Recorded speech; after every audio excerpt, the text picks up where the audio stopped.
দাপার যুগের মানুষকে ভক্তি, শ্রদ্ধা, আর্থিক প্রেম, ভালোবাসা পরিচর্যা করবার জন্য ভগবান সুযোগ দিয়েছিলেন। তাদের ভিতরে ছিল দৈন্যতা, নম্রতা, ভদ্রতা, সভ্যতা, যে বিনয়ী, এই ভাবগুলো ছিল তাদের। তারা ভগবানকে লাভ করেছে। যে যথামাং প্রবর্ধন্তে তাং ততস্তৈব ভজমহম, যে আমাকে যেমন ভালোবাসবে, যেমন ভজন করবে, আমিও তাকে তেমনি ভালোবাসবো। ভজন যেদিন মাথায় বাঁধব নামা বলি, কাঁধে নেব আমি ভিক্ষারে ঝুলি, জয় রাধে শ্রী রাধে বলে বেড়াইব আমি। 100-র উপরে যদি তোমাকে বেঁচে থাকতে হয়, ওই শকুনের পরমায়ু, এতদিন তুমি কুকুরের মতন দুয়ারে দুয়ারে খেতে পেরেছো, যেতে পেরেছো, এই ছেলের ঘর ওই ছেলের ঘর, কিন্তু এখন তোমাকে 3 হাঁটু এক জায়গায় হয়ে গেছে বাবা, এখন আর চলতে পারো না। বৃদ্ধকাল আওয়ালো, সব সুখ ভাগালো, পীড়া বসে হইনু কাতর, নৈরস্যে জলতি হৃদয়।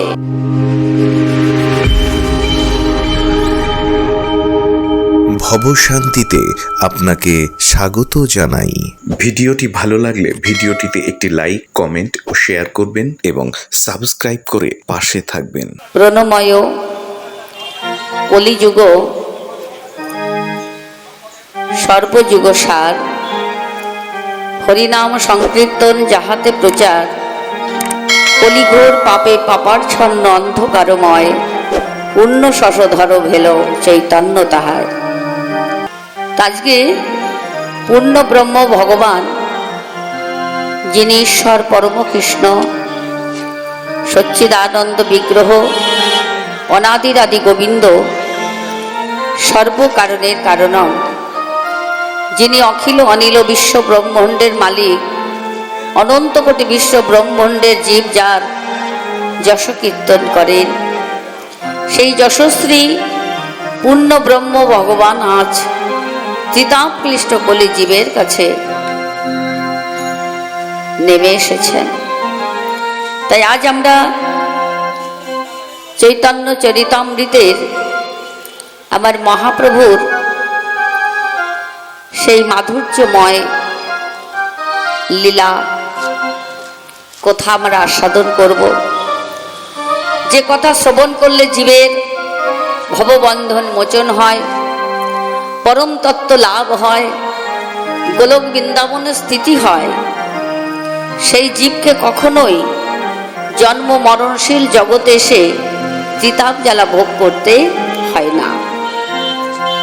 তাই আমার মহাপ্রভু শ্রীধাম নবদ্বীপে তিনি আবির্ভূত হয়েছিলেন। এটা হচ্ছে নববসন্ত পূর্ণিমা তিথি। এই তিথিতে আমার মহাপ্রভু শ্রীধাম নবদ্বীপে আবির্ভূত হয়েছিলেন।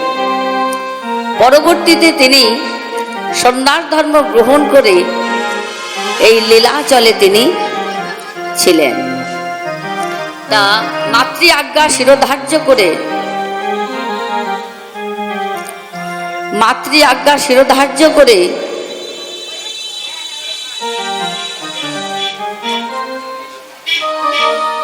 মাতৃ আজ্ঞা শিরোধার্য করে আমার মহাপ্রভু লীলাচলে গিয়েছিলেন। কেননা তার উদ্দেশ্য ছিল আমি বৃন্দাবনে যাব, কিন্তু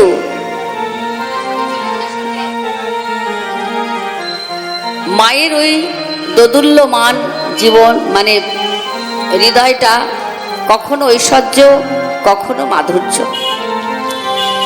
ঐশ্বর্য জ্ঞানে বলছেন, তুমি আমার প্রাণাধিক প্রিয় পুত্র, কখনো তার পুত্র স্নেহ, কখনো তিনি বলছেন তুমি ঈশ্বর পরম কৃষ্ণ সচ্চিদানন্দ বিগ্রহ, তুমি অনাদিরাদি গোবিন্দ, তুমি সর্বকারণের কারণম, তুমি নির্মম প্রাণ, তুমি ভগবান। মা কখনো বলছে তুমি ভগবান, কখনো বলছে তুমি আমার পুত্র। তাই মহাপ্রভু আমরা লীলার মাধ্যমে দর্শন করি যে মহাপ্রভু চলে যাচ্ছিলেন বৃন্দাবনে, নিত্যানন্দ পথ পরিবর্তন করে শান্তিপুরে নিয়ে এসেছিলেন। এর একটা নিগুড় উদ্দেশ্য আছে। তো বলছেন, অদ্যপন্ত চৈতন্য লীলা অলৌকিক যেন, শ্রদ্ধা করি শোনো সবে, সত্য করে মানো। যেই তর্ক করে আর সেই মূর্খ ছাড়, কোটি কোটি কল্পেও তার নাহিক নিস্তার। চৈতন্য অবতারটা বড় অদ্ভুতপূর্ণ অবতার। আচ্ছা, তিনি তো ভগবান, তিনি তো চলে যাচ্ছিলেন সন্ন্যাসী নিয়ে, ফিরে আসলেন কেন? এখানেও একটা প্রশ্ন আছে। জানেন, আমাদের শ্রীধর গোস্বামী তো ভাগবতের অনেক টিকা দিয়েছেন। তা বলছেন, নৌকাটা নদীতে বাঁধা ছিল, তো আমি ওপারে যাব, তাই নৌকায় উঠলেন। মাঝি ভাই নৌকাটা সারা রাত ধরে টেনেছেন, বৈঠা দিয়ে সারা রাত ধরে বৈঠা বাইলেন। কিন্তু সকালবেলা উঠে দেখে সেই ঘাটেই ওই নৌকাটাই রয়েছে। সারা রাত ধরে আমি বৈঠা বইলাম, কিন্তু এক পাও আমি এগোতে পারিনি।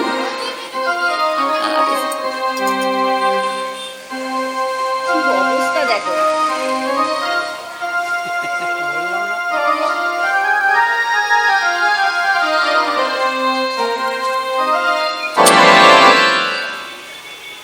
সারা রাত বৈঠা বইলাম, কিন্তু আমার নৌকাটা এগোয়নি কেন? আমি নোঙরটা যে বাঁধা রয়েছে, ওই নোঙরটা তুলি নাই। আমাদের জীবনের নোঙরটা বাঁধা রয়েছে। মা, আমরা আড়ম্বর প্রিয়, কিন্তু যে কথা এক বিন্দু শ্রবণ যদি প্রকৃতপক্ষে শ্রবণ করা যায়, সমরত্ব লাভ করে, এটা আমরা জানি না। ভগবান মানে কি? ভগবান তো। তাই আমার চৈতন্য মহাপ্রভু ফিরে এসেছিলেন, তার নোঙরটা তোলা হয়নি কেন? সে যখন চলে যায় নবদ্বীপ ছেড়ে, তখন মা বলেছিল, বোঝের কোকিল বোঝে যা ঘুমের ঘরে। প্রকৃত বিদায় নেওয়া হয়নি মায়ের কাছে, তাই তিনি তাকে আবার ফিরে আসতে হয়েছে। নিত্যানন্দ তাকে আনতে গিয়েছিল, এগুলো অভিনয়। কিন্তু মহাপ্রভুকে আসতেই হতো কেন? মায়ের কাছ থেকে অনুমতি নেওয়া হয়নি। তাই আমি যদি অনুমতি না নিই, আমি যদি জগৎকে দেখাই মাতৃ স্নেহটা কেমন না দেখাই, তাহলে জগতে কেউ মাকে ভালোবাসবে না। মা জননী জন্মভূমি স্বর্গাদপি গরীয়সী। তাই প্রভুকে ভুলিয়ে নিয়ে আসছেন। তিনি পূর্ণ ব্রহ্ম ভগবান, তিনি কি জানে না? তাই একটা হচ্ছে গৌণ লীলা, আর একটা হচ্ছে মুখ্য লীলা। তিনি কি জানেন না? নিত্যানন্দকে জিজ্ঞাসা করছে, দাদা এটা কি আমার সেই বৃন্দাবন? বলছে, হ্যাঁ দাদা, হ্যাঁ ভাই, আমি বৃন্দাবনেই তোমাকে নিয়ে যাচ্ছি। ওই দেখো তাল বন, ওই দেখো তমল বন, ওই দেখো ভান্ডির বন, ওই দেখো কোকিলা বন। এরকম বলতে বলতে বলতে বলতে শান্তিপুরের ঘাটে নামিয়ে দিয়েছেন। কেন? ওই যে নোঙরটা তোলা হয়নি। তাই কি মার্মিক দৃশ্য! পূর্ণ ব্রহ্ম ভগবান ত্রিতাপ ক্লিষ্ট কলি জীবকে তিনি উদ্ধার করতে এসেছেন। আমরা তাকে ভালোবাসতে পারিনি, তাই তিনি চলে গেছেন। আমাদের এই বঙ্গদেশে আমাদের কোলের ছেলে, আমাদের ঘরের ছেলে, তিনি যে স্বয়ং ভগবান, তাকে আমরা চিনতে পারি, ভালোবাসতে পারিনি। সেই জন্য আমার মহাপ্রভু আজ সন্ন্যাস নিয়েছেন। নিজে আচরি ধর্ম জীবকে শেখালেন, তাই তিনি ফিরে আসছেন। সুরধ্বনি গঙ্গায় নামিয়ে দিয়েছেন, বলছেন দাদা এটাই কি মধুর বৃন্দাবন, এটাই কি শ্রী যমুনা? কেমন সন্দেহ হচ্ছে, যমুনার কাছেও জিজ্ঞাসা করছে, যমুনা যমুনা এই কি তুমি সেই যমুনা প্রভাবিনী? যমুনা এই কি তুমি সেই যমুনা প্রভাবিনী? কোথায় চারু চন্দ্রাবলী, কোথায় বা সেই জলকেলি? কোথায় চারু চন্দ্রাবলী, কোথায় বা সেই জলকেলি? কোথায় রাস বিহারী বংশীধারী, বামে তেরাই বিনোদিনী? যমুনা এই কি তুমি সেই যমুনা প্রভাবিনী? যমুনা এই কি তুমি সেই যমুনা প্রভাবিনী?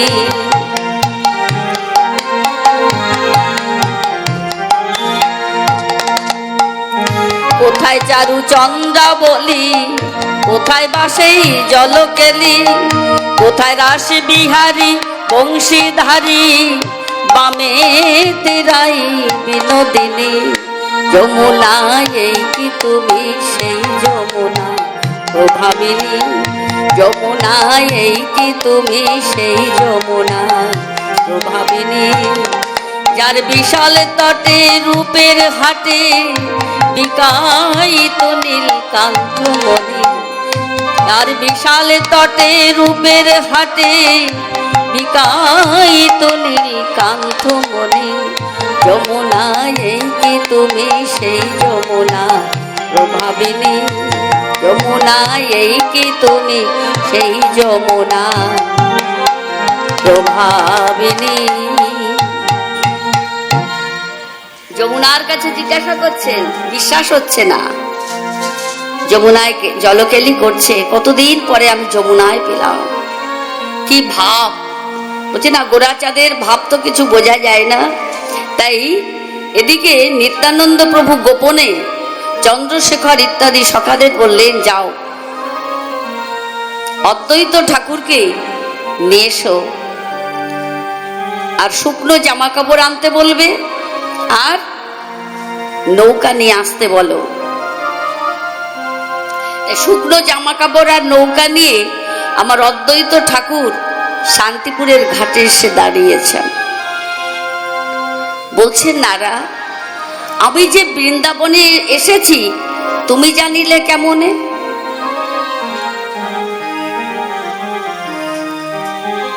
তুমি জানলে কেমনে? অদ্বৈত ঠাকুর বললেন, নিমাই এটা বৃন্দাবন নয়, এটা শ্রী যমুনাও নয়, এটা শান্তিপুরের ঘাট, এটা সুরধ্বনি পতিত পাবনী গঙ্গা। মর্মাহত হলেন ভগবান, কাঁদতে কাঁদতে বলছেন, দাদা তুমি আমাকে মিথ্যা কথা বললে, তুমি আমায় মিথ্যে কথা বললে। এটা সুরধ্বনি গঙ্গা, এটা বৃন্দাবন নয়। অদ্বৈত ঠাকুর বললেন যে নিমাই, নিত্যানন্দ কখনো মিথ্যা কথা বলে না। বলে এটা মিথ্যা নয়। না নিমাই, যেখানে তুমি থাকো, যেখানে তোমার চরণ ধুলি পড়ে, সেটাই হয় মধুর মধুর মধুর বৃন্দাবন। তাহলে আমরা যেখানেই থাকি, যেখানেই হরিগুণ কীর্তন হয়, সেটাই হয় মধুর বৃন্দাবন। এটাই তো মধুর বৃন্দাবন। তাই অদ্বৈত ঠাকুর যখনই বললেন, সঙ্গে সঙ্গে তিনি নিচের দিকে তাকিয়ে দেখলেন ওই জলটা একবার সুন্দর নীলাম্বর রূপ ধারণ করেছে। তাই দেখবেন আপনারা যারা নবদ্বীপ যাবেন, শান্তিপুরে যাবেন, যখন আপনারা দেখবেন ওই পাশে ওই পাশে গঙ্গা আর এই পাশে শ্রী যমুনা।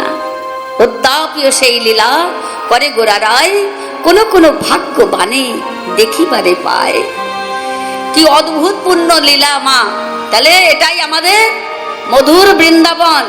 ও অদ্বৈত ঠাকুরকে আমার গৌরহরি নারা বলে ডাকেন কেন বলেন তো?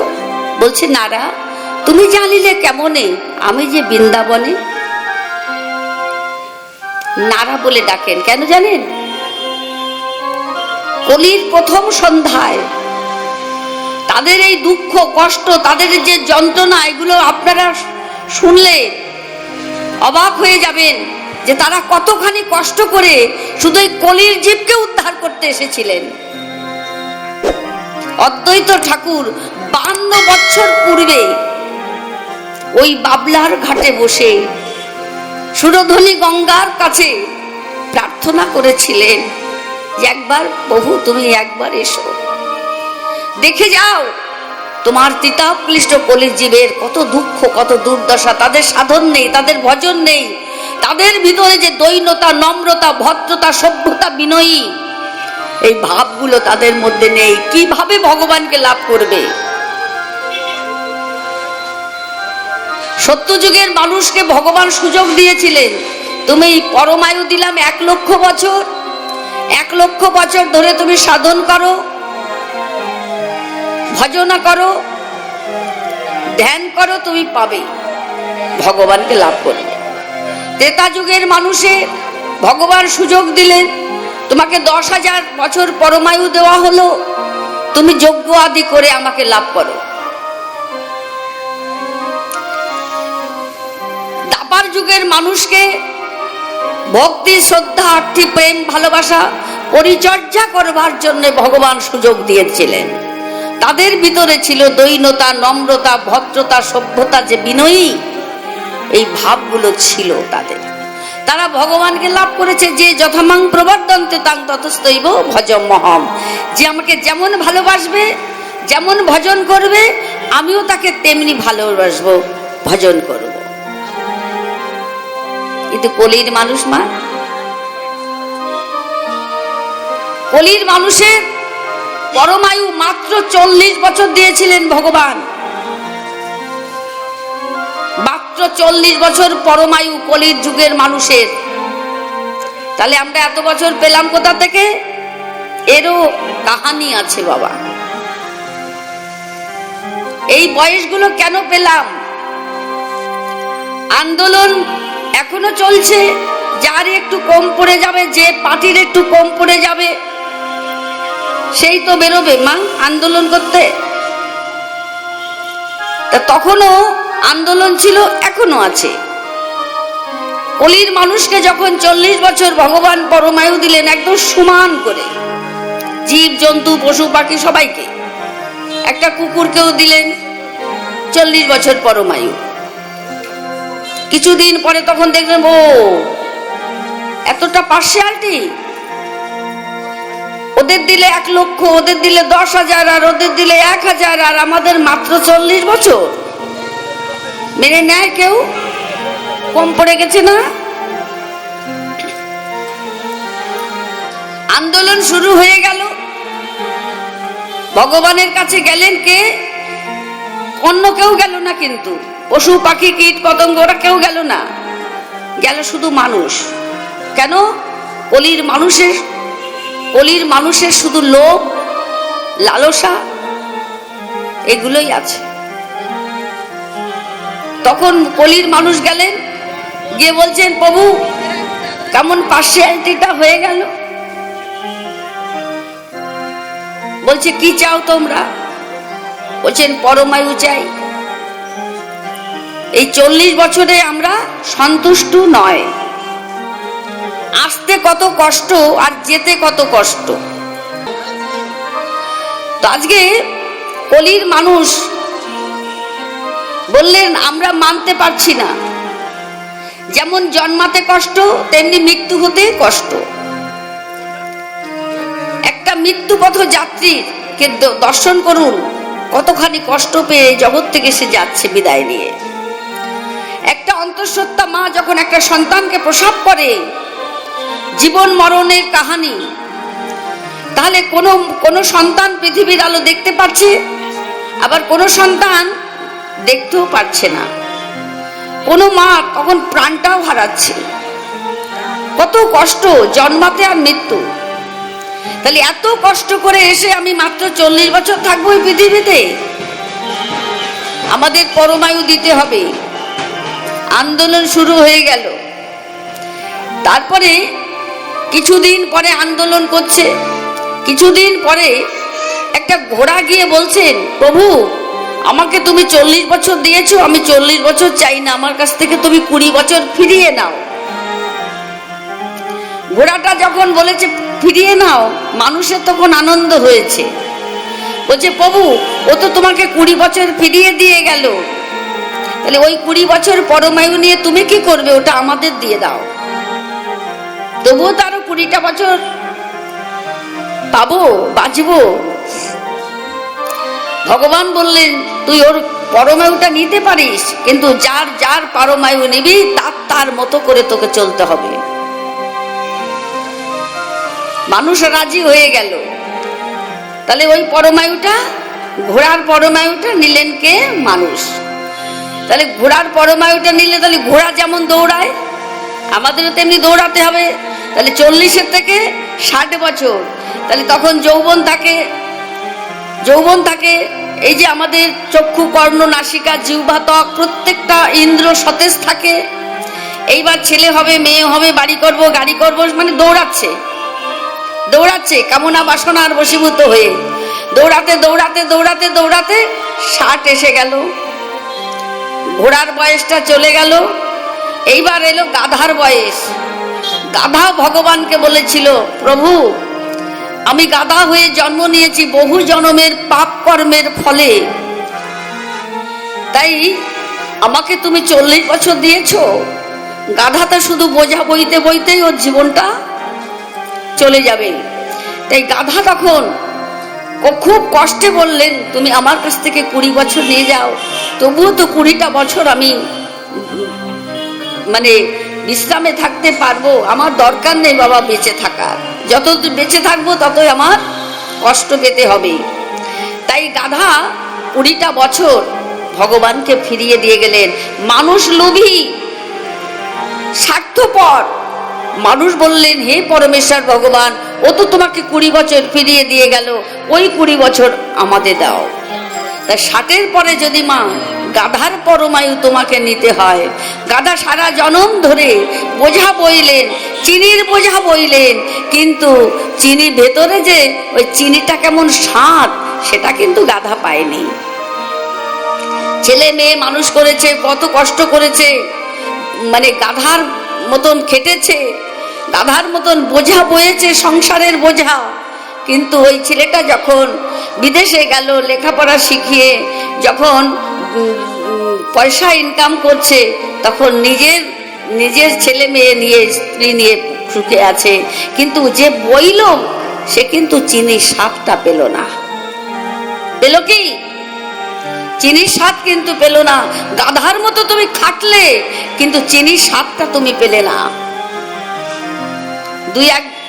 দুই এক মাস টাকা পাঠিয়েছিল খোকা, তারপরে আর ফোনও করে না, আর পয়সাও পাঠায় না। তারপরে কি হলো? 60 পরে 80, তাই তো? গাধাও চলে গেল। এইবার এলো একটা কুকুর। বললেন, প্রভু তুমি তো আমাকে 40 বছর দিয়েছো, 40 বছর থেকে তুমি 20 বছর ফিরিয়ে নাও, আর 20 বছর থাক। আমি এতদিন এই পৃথিবীতে কুকুর কুলে জন্ম নিয়ে আমি থাকতে চাই না, কুকুর কুলে জন্ম নিয়ে আমি থাকতে চাই না। তখন কুকুর 20 বছর পরমায়ু দিয়ে গেল। যদি তোমাকে আরো বেঁচে থাকতে হয় ওই কুকুরের পরমায়ু নিয়ে, এতদিন দেখতো না সমাজ সংসারে নিন্দা করছে, তাই ছেলেরা এসে বললেন, তোমারও তো বাবা মা, আমারও বাবা মা, তাহলে তুমি 1 মাস দাও আর আমি 1 মাস দিই। তাহলে কুত্তার মতন পিতা মাতা, এই দুয়ারে 1 মাস, ওই দুয়ারে 1 মাস। তাহলে কুত্তার পরমায়ু পেল দুয়ারে দুয়ারে কুকুরের মতন খেয়ে বেড়াচ্ছে। ঠিক তো বাবা? এইবার 100 বছর কেটে গেল, যদি তোমাকে আরো বেঁচে থাকতে হয়, তাহলে ওই যে উপর দিয়ে শকুন যায় না, শকুন, ওর নজর তাকে ভাঙাড়ের দিকে। ওই শকুন বলেছিল, হে ভগবান, তুমি আমাকে 40 বছর পরমায়ু দিয়েছো, আমার কাছ থেকে তুমি 20 বছর ফিরিয়ে নাও। আমি শকুন কুলে জন্ম নিয়েছি, আমি যতই আকাশের উপরে উঠি না কেন, আমার নজর থাকবে ওই ভাঙাড়ের দিকে। সমাজ সংসার আমাকে কোন চোখে দেখে সেটা তো তুমি জানো প্রভু, তাই আমার কাছ থেকে 20 বছর ফিরিয়ে নাও।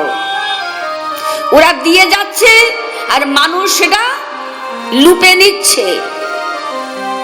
100-র উপরে যদি তোমাকে বেঁচে থাকতে হয়, ওই শকুনের পরমায়ু, এতদিন তুমি কুকুরের মতন দুয়ারে দুয়ারে খেতে পেরেছো, যেতে পেরেছো, এই ছেলের ঘর ওই ছেলের ঘর, কিন্তু এখন তোমাকে 3 হাঁটু এক জায়গায় হয়ে গেছে বাবা, এখন আর চলতে পারো না। বৃদ্ধকাল আওয়ালো, সব সুখ ভাগালো, পীড়া বসে হইনু কাতর, নৈরস্যে জলতি হৃদয়। দুটি নয়নের জলে হৃদয়টা ভেসে যাচ্ছে, বিষাদ এসেছে, খুব কষ্ট হচ্ছে, কিন্তু কোনো ঘরে যেতে পারছি না, ওই শকুনের মতন দুয়ারে পড়ে আছি, আর তারা ছুঁড়ে ছুঁড়ে খাবার দিচ্ছে। এটাই জীবন। কিন্তু তবু আমি লোভ লালসা কিন্তু ছাড়ি নাই, লোভ লালসা ছাড়ি নাই। আমি বুঝতে চাইনি, বুঝানোর চেষ্টা করেছে ভগবান, কিন্তু আমি বুঝতে চাইনি। আমি যদি না বুঝি আমাকে কে বোঝায়? বুঝতে চাইনি। তাই বলছেন, হে জীব, আর কতদিন সাধন জ্ঞানহীন অন্ধজন সম ঘুরিবেই ধরায়। জ্ঞান চক্ষু দিয়ে দেখো একবার চেয়ে, একাই কৃষ্ণ জগতময়। জনম লোভিয়া এ মায়া সংসারে, তুমি যদি তোমায় নাহি চেনো ওরে। খাঁটি সত্য জ্ঞান পাবে কেমন করে, শোনা কথায় আছো পড়িয়া ধোকায়। যেদিন তুমি নিজের কাছে পরিচিত হবে, প্রত্যক্ষ দেখা তার সেদিন পাবে। যদি জিজ্ঞাসা করা হয় কে আমি, আমি কে বলবো? কেন? আমি পিতৃ পরিচয় দেব, মাতৃ পরিচয় দেব, দেশের পরিচয় দেব, কোন রাজ্যের পরিচয় দেব, কোন কাউন্সিলরের আন্ডারে থাকি, কোন পঞ্চায়েতের আন্ডারে থাকি, কত নাম্বার গলিতে থাকি, কত নাম্বার ওয়ার্ডে থাকি, সমস্ত পরিচয় দেব। কিন্তু আসল পরিচয়টা কেউ দিল না। কেউ কর্মসংস্থানের পরিচয় দেবে, আমি ডাক্তার, উকিল, জজ, ব্যারিস্টার, চাষি, দোকানি, কত রকম পরিচয় দেবে, কিন্তু আসল পরিচয়টা কেউ দিল না। কেমন পরিচয় দিলাম জানেন? ওই যে চিলেকুটার উপরে না একটা কাক বসে আছে, ওই বাড়িটা আমার। পেছন ফিরে তাকিয়ে দেখে কাকটা উড়ে চলে গেছে। তাহলে আমাদেরও পরিচয়টা ঠিক তদ্রূপ। তা বলছেন, ওই দেখো সূর্য উঠেছে ঝলমলিয়ে, ওই সূর্যটা আবার অস্তগামী চলে গেল। ওই অস্তগামী সূর্যের দিকে তাকিয়ে একবার বারংবার ভাবুন তো নিজের জীবন সূর্যের কথা। আজই যদি মৃত্যুর করাল ছায় এসে আমাকে কবলিত করে, কি নিয়ে যাবো এই বিশ্ব জগৎ থেকে? কিছু পথে হোক, কিছু সংগৃহীত তো করি নাই, যার জন্য এসেছিলাম। তা বলছেন, হে জীব, জন্ম মৃত্যু দেখে মন ভাবো বারবার, এই সংসারের মায়া কবে কাটিবে তোমার? তোমারও তো জীবন সূর্য যাবে অস্তাচলে, সব কিছু পড়ে রবে এই ধরনী তলে। মোহে অন্ধ হয়ে তুমি ভুলেছ তাহারে, ডুবিয়া রয়েছ তাই অজ্ঞান আধারে। তাই বলি ওরে মন, আর নয় আর, সময় থাকিতে করো সাধন তাহার। সব কিছু সঁপে দাও সেই চরণে তার, শ্রী গৌর পরম বস্তু যেন সারাত সার। গৌর ধ্যান, গৌর জ্ঞান, গৌর করো চিন্তন, নিত্য তাহার পদে থাকো হইয়া মগন। কিতাব জ্বালার হবে চির অবসান, চির শান্তি লাভ হবে, পাবে পরিত্রাণ। এছাড়া জীবের পরিত্রাণের আর কোনো পথ নেই মা। তাহলে বলো প্রেম সে রাধে রাধে, জোর সে বলো রাধে রাধে। তো এই হচ্ছে আমাদের পরমায়ু। তাহলে কলির জীব কি করে ভগবানকে লাভ করবে মা? তাই ভগবান বলছে, তোদের আমার কাছে যেতে হবে না, আমি আসছি তোদের কাছে। তোরা আমাকে কি ডাকবি? আমি দুহাত বাড়িয়ে রেখেছি, আমি তোদের আয় আয় করে ডাকছি। কে কে দেবে আইনা তোরা মধুর হরিনাম। ওই দেখো ডাকছে হরি গুণধাম। জীবের বড় ভাগ্য ছিল, হরিকল্প তরু এলো, নাম দিয়ে প্রেম দিয়ে জগতে মাতালো, কাউকে রাখিল না বা। যে নামে সত্য তেতা দাপার গেল, যে তথ্য না বিলাইল, সে ধন লয়ে ধরাই এলো, পুরাইতে জীবের মনস্কাম। হরি বলিতে আছে কত, এ জগতে অগণিত, এই মধুর হরি নাম নয় সেই নামের মতো, যে নামে গোপনে ছিল গোলক ধাম। সেই হরি নাম লয়ে এবার এলো হরিচন্দ্র আমার, কলির জীব করিতে নিস্তার। আরে মা, আমার পূর্ণ ব্রহ্ম ভগবানকে তোমরা কি ডাকবে? কিন কণ্ঠেশ্বর, ভগবানের আসন যে পৌঁছবে না, ভগবান তোমাদের ডাকছে, ভগবান তোমাদের ডাকছে, তোমরা শোনো। তাই আমার মহাপ্রভু অদ্বৈত ঠাকুরকে নারা বলে কেন ডাকতেন? সেই অদ্বৈত ঠাকুর কলি জীবের মুক্তির কারণে সেই বৈকুণ্ঠনাথ ভগবানকে নাড়িয়ে সাধনা বলে তিনি নামিয়ে নিয়ে এসেছিলেন অদ্বৈত ঠাকুর। এই তো সেই তিথিটা, এই তো সেই তিথিটা। অদ্বৈত ঠাকুর প্রতিদিন সুরধ্বনি গঙ্গার কূলে বসে তিনি দুটি নয়নের জলে বুক ভাসিয়ে শ্রদ্ধা, আরতি, প্রেম, ভালোবাসা, আন্তরিকতা, তার ভিতরে ছিল দৈন্যতা, নম্রতা, ভদ্রতা, সভ্যতা, যে বিনয়ী, এই ভাব নিয়ে ভগবানের আরাধনা করেছিলেন অদ্বৈত ঠাকুর।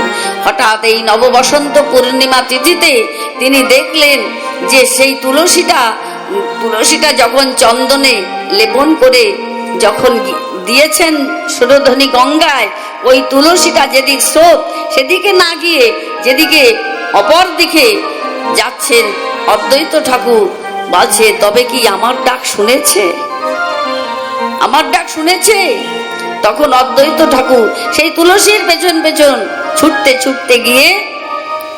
ছুটতে গিয়ে দেখে আমার মহাযোগিনী, আমার মা শচী দেবী অন্তঃসত্ত্ব অবস্থায় তিনি সুরধ্বনি গঙ্গায়, নাভি গঙ্গায় দাঁড়িয়ে সূর্য নারায়ণের কাছে কেঁদে কেঁদে বলছেন, হে প্রভু, আমাকে একটি সন্তান দান করো, যে সন্তানটা জীবের কল্যাণ করবে, জীবের মঙ্গল করবে। জীবের মঙ্গলের জন্য তুমি আমাকে একটা সন্তান দাও, আমার নিজের জন্য আমি চাই না। পারবেন বলতে? কোনো মা আমার জন্য চাই না, জগতের কল্যাণের জন্য তুমি একটি সন্তান দাও। নাভি পদ্মে সপ্তমবার প্রদক্ষিণ করে ওই তুলসী পত্র নাভিতে লীন হয়ে গেল। অদ্বৈত ঠাকুর হুঙ্কার করে উঠেছিলেন যে আজ আমার মদন গোপাল ডাক শুনেছে। তাহলে কে আনলো? আমার অদ্বৈত ঠাকুর, অদ্বৈতের আনারস, অদ্বৈত ঠাকুরের আনারস।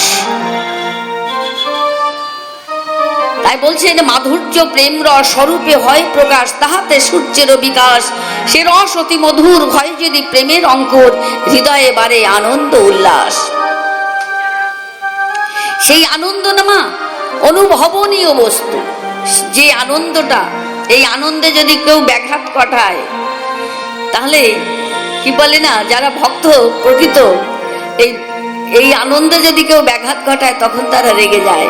সবাই বলে কি ওই ওই ওই সাধু বাবাটা কেমন একটু মেজাজি, অমুক তমুক। কেন যে সেটা কেউ খতিয়ে দেখে না মা। তা বলছি রে আখি মোদি রহে প্রেমে নদী বহে, বসনতি দিল ঘামে, বসনতি দিল ঘামে। আজ আখি মোদি রহে প্রেমে নদী বহে, বসনতি দিল ঘামে। বসনতি দিল ভাঙি। আজ নিজ প্রভু মনে ঘর ঘর জনে দিয়ে জোরে জোরে লম্ফ, দিয়ে জোরে জোরে লম্ফ। আবার ডাকে বাহু তুলি কাঁদে ফুলে ফুলে, এ দেখে বিপরীত কম্প। আবার ডাকে বাহু তুলি কাঁদে ফুলে ফুলে, এ দেখে বিপরীত কম্প। এ দেখে বিপরীত কম্প। আমার অদ্বৈত হুঙ্কারে সুরধ্বনির কুলে আইল না গররা। অদ্বৈত হুঙ্কারে সুরধ্বনির কুলে আইল না গররা। আমার পীড়িতে আইল তরিতে এহেন নদিয়ার মাঝে, এহেন নদিয়ার মাঝে, নদিয়ার মাঝে এসে দাঁড়ালো। আজ নদিয়ার মাঝে এসে দাঁড়ালো। আমার অদ্বৈত হুঙ্কারে সুরধ্বনির কুলে আইল না জোরা। আবার তাহার পীড়িতে আইল তরিতে এহেন নদিয়ার মাঝে, এহেন নদিয়ার মাঝে। তাই অদ্বৈত ঠাকুরকে আমার গৌরাঙ্গ মহাপ্রভু নারা বলে ডাকতেন। তাই বলছি, শান্তিপুরের বুড়ামালি বৈকুণ্ঠের বাগান খালি করিয়া আনিল এক চারা, নিতাই মালিকে পেয়ে চারা তারও হাতে দিয়ে যতনে রপিতে কহিল নারা। নদিয়া উত্তম স্থান তাহাতে করিল উদ্যান, রপিল চৈতন্য তরু মালি। বারে তরু দিনে দিনে শাখাপত্র অগণনে, গজাইল যত্নে জল ঢালি। পাইয়া ভক্তির জল নাম প্রেম দুয় ফল, প্রসবিল সে তরু সুন্দর। আনন্দে নিতাই মালি মাথায় লইয়া ডালি, সেই দুই ফল সবারে বিলায়। যে চায় সে পায়, যে না চায় সেও পায়, আচণ্ডালে সে ফল বিলাইল। তাহলে কাউকে বাদ দিল না। এবার অদ্বৈত ঠাকুর যখন বলেছে, নিমাই এটা এটা সুরধ্বনি গঙ্গা, তবে তুমি যেখানে থাকো সেটাই হয় মধুর মধুর মধুর বৃন্দাবন। নিত্যানন্দ গভীর কণ্ঠে বলছে যে, নারা তুমি ভাইকে তাড়াতাড়ি নৌকায় তুলে ওকে আগে শুকনো জামা কাপড় দাও, তারপরে বাদ বিচার দণ্ডা সব পরে হবে। কেননা এত অক্লান্ত পরিশ্রম করেছে, মানে এইভাবে বিদ্যুৎ গতিতে গিয়েছেন প্রভু। মা তখন কিন্তু ট্রেন ছিল না, যে রিজার্ভেশন টিকিট কেটে একেবারে, তাই আমরা ক্লান্ত হয়ে যায়। যাও তো বৃন্দাবনে হেঁটে, এখন তো সোজা পথ হয়েছে। আর তখন ঝাড়খণ্ডের পথ দিয়ে জঙ্গলের মধ্যে দিয়ে যেতে হতো। 10 জন যদি যেত, একজন ফিরত কিনা সন্দেহ। আমি এই বছরটা আমার মনের মধ্যে খুব শান্তি হয়েছে জানো। আমি ঝাড়খণ্ডে যাচ্ছি আজ 12-14 বছর ধরে। ঝাড়খণ্ড, বিহার, টিহার সমস্ত জায়গায় যাই। তা সুবর্ণরেখা নদীর পাড়ে যেখান দিয়ে আমার মহাপ্রভু বাঘদের কৃষ্ণ নাম বলিয়েছিল, পশুদের কৃষ্ণ নাম বলিয়েছিল, সেই জায়গাটা আমার দেখা হয়নি। এবার ওই গিয়েছিলাম জামশেদপুর, ওখানে 7 দিন পাঠ করার পরে তখন বলছি কি, তোমাদের এইখানকার সাইডে যে সমস্ত সিনগুলো আছে, যেখানে যাই সেখানে মোটামুটি আমি দেখে আসি। ওখানে হয়তো কোনোদিন যেতে পারতাম না, হয়তো ওখানে পাঠ করতে গেছি, 7 দিন পাঠ হচ্ছে, তো সকালে সকালে ঘুরতাম। আমি ওই জায়গাটা দেখব, বেরিয়ে পড়লাম গাড়ি নিয়ে। এবার সেখানে গেলাম, কি অপূর্ব জায়গা। সেখানে বড় একটা মেলা হয়। মহাপ্রভু ব্যাঘ্রকে বলেছিল, ব্যাঘ্র ওঠো, কৃষ্ণ বলো, হরি বলো। ব্যাঘ্র যেন আমার গৌর আশাপত পানে চেয়ে বসেছিল। বা কি অপূর্ব সেই জায়গাটায়, সেই সুবর্ণরেখা নদীর যে মোহনা, তা সেই মোহনায় গিয়ে দেখলাম যে সেই জঙ্গলটা এখনো আছে। সেই গাছটা যে গুড়ায়তায় ছিল, 7টা বাঘ, একটা বাঘকে বললো ওঠো হরি বলো, আর ওর সংস্পর্শে সে কারেন্টের তারের মতন তারাও এসে প্রভু দুবাহু তুলে তারা হরি বলেছিল, তারা হরি বলেছিল। আর মান মহাপ্রভু, এখানে প্রশ্ন এসেছিল যে তারা তাদের যে যে হরি বলালো মহাপ্রভু, তারা কি কখনো কি আর অমৃত খেয়েছিল? প্রশ্ন। কিন্তু সেই বাঘগুলো পর্যন্ত জানো মা, আমার মহাপ্রভুর কৃপার পরে সেই বাঘগুলো আর মুখে অমেধ্য তোলে নাই। একটা বাঘ, যে হরিণের মাংস তাদের সব থেকে প্রিয়, হরিণ দিয়ে বাঘ দিয়ে একসঙ্গে হরি বলেছিল। একবার বলে রে তোরা মধুর স্বরে, এবার বলে রে তোরা মধুর স্বরে, হরি নামে বিনায়া কি ধন আছে।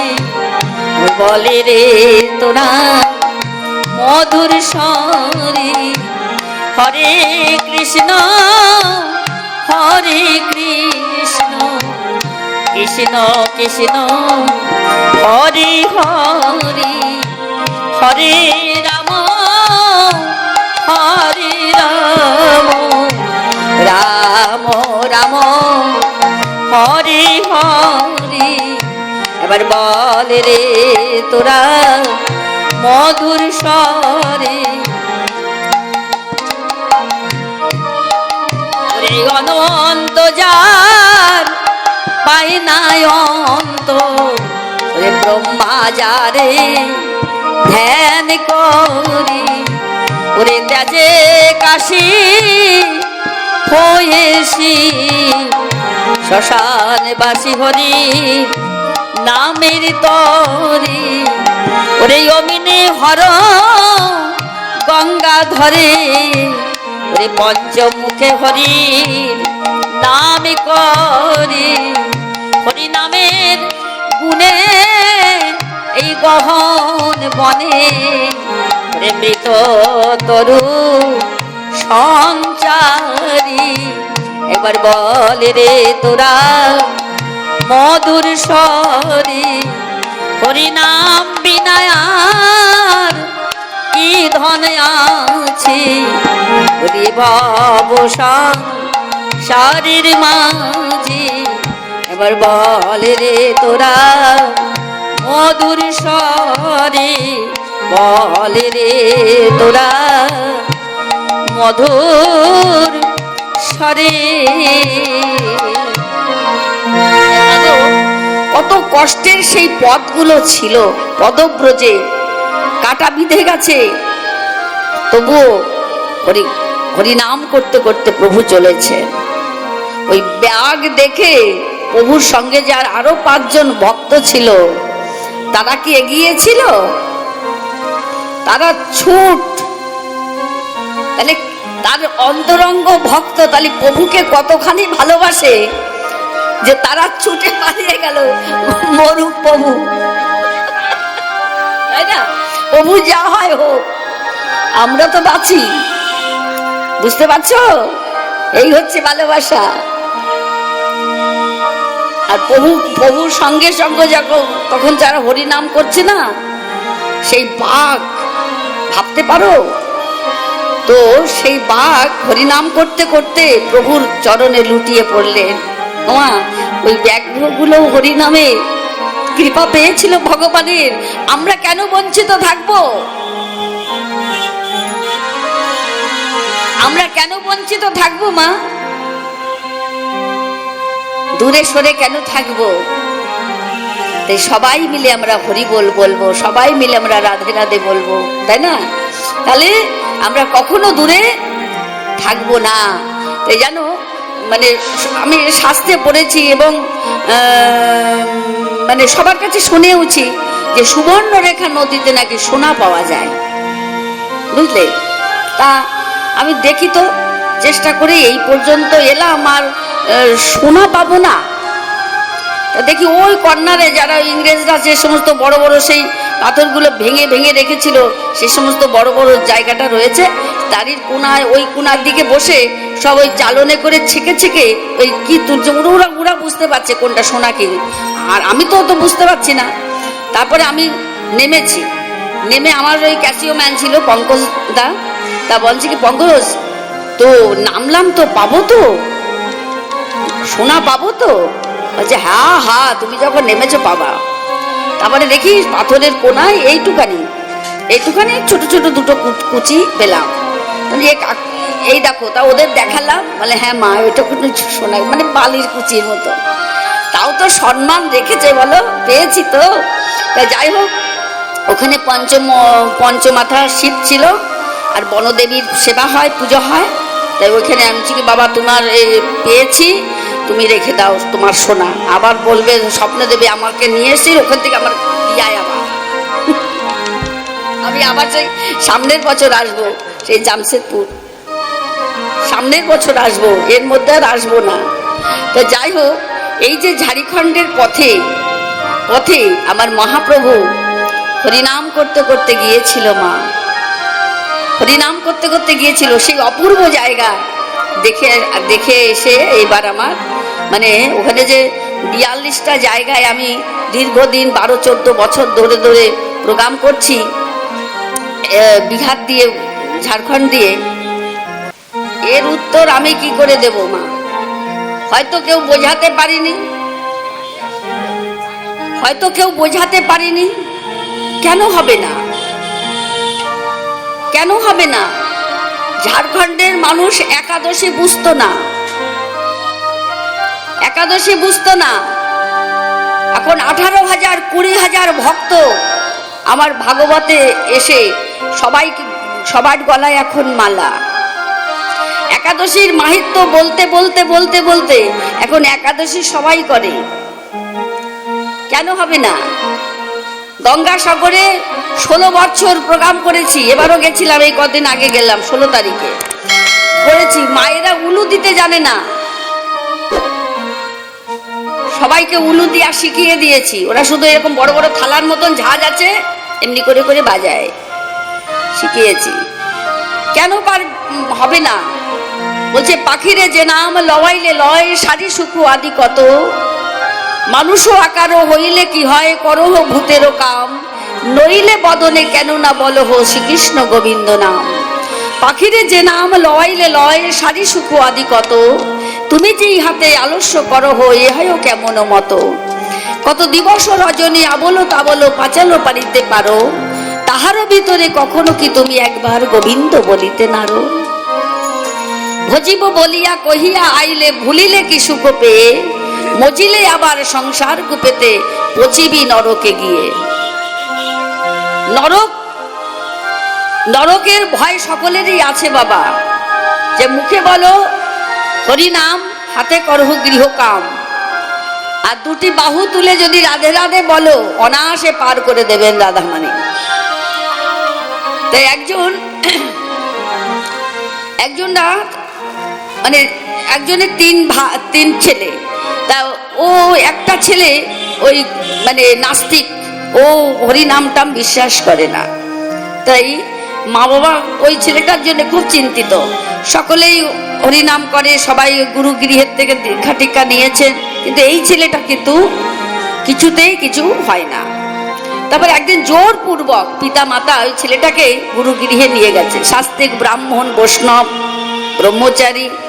গুরুদেবের কাছে গিয়ে বলছেন, গুরুদেব আমি এই ছেলেটাকে নিয়ে আমি খুব কষ্টে আছি, তো এই ছেলেটা কিন্তু কোনোদিন রাধা কৃষ্ণের নাম উচ্চারণ করে না। গুরুদেব ওর দিকে অনেকক্ষণ ধরে তাকিয়ে থেকে বলছে, হ্যাঁ রে বাবা, রাধা নাম বলিস না কেন? কেন বলিস না? রাধা কৃষ্ণের নাম বললে কি হয়? এবার থেকে বলবি। মা দুঃখ পাচ্ছে, দেখো গোসাই বাবা, আমি কোনোদিন রাধে রাধে বলবো না। আমি বলিও নি রাধে রাধে, রাধে রাধে আমি কোনোদিন বলবো না। তখন গোসাই বাবা বললো, তাহলে তুমি গুনে দেখো, তাহলে কয়বার রাধে রাধে বলেছো? হ্যাঁ, এবার যাই হোক, বলে আর কোনোদিন রাধে রাধে বলবো না। এ যা বলা হয়েছে বলেছি, আর কোনোদিন বলবো না। এবার যাই হোক, ও বিয়ে থা করেছে, বড় হয়েছে, সংসার ধর্ম সবকিছু করবার পরে দেহদারীর মৃত্যু তো আসবেই। দেহদারী তখন ওর তো যাই হোক বৃদ্ধকালে ওর মৃত্যু হয়ে গেছে। এখন যমরাজ বলছেন, চিত্রগুপ্ত দেখো তো এর কোনো পুণ্য ফল আছে কিনা। বলছে, প্রভু এ সারা জনম পাপ কর্ম করেছে, আমি তো কিছু দেখতে পাচ্ছি না, একবারে খাতা বোঝাই হয়ে গেছে ওর পাপ কর্মে। বলছে ভালো করে দেখো।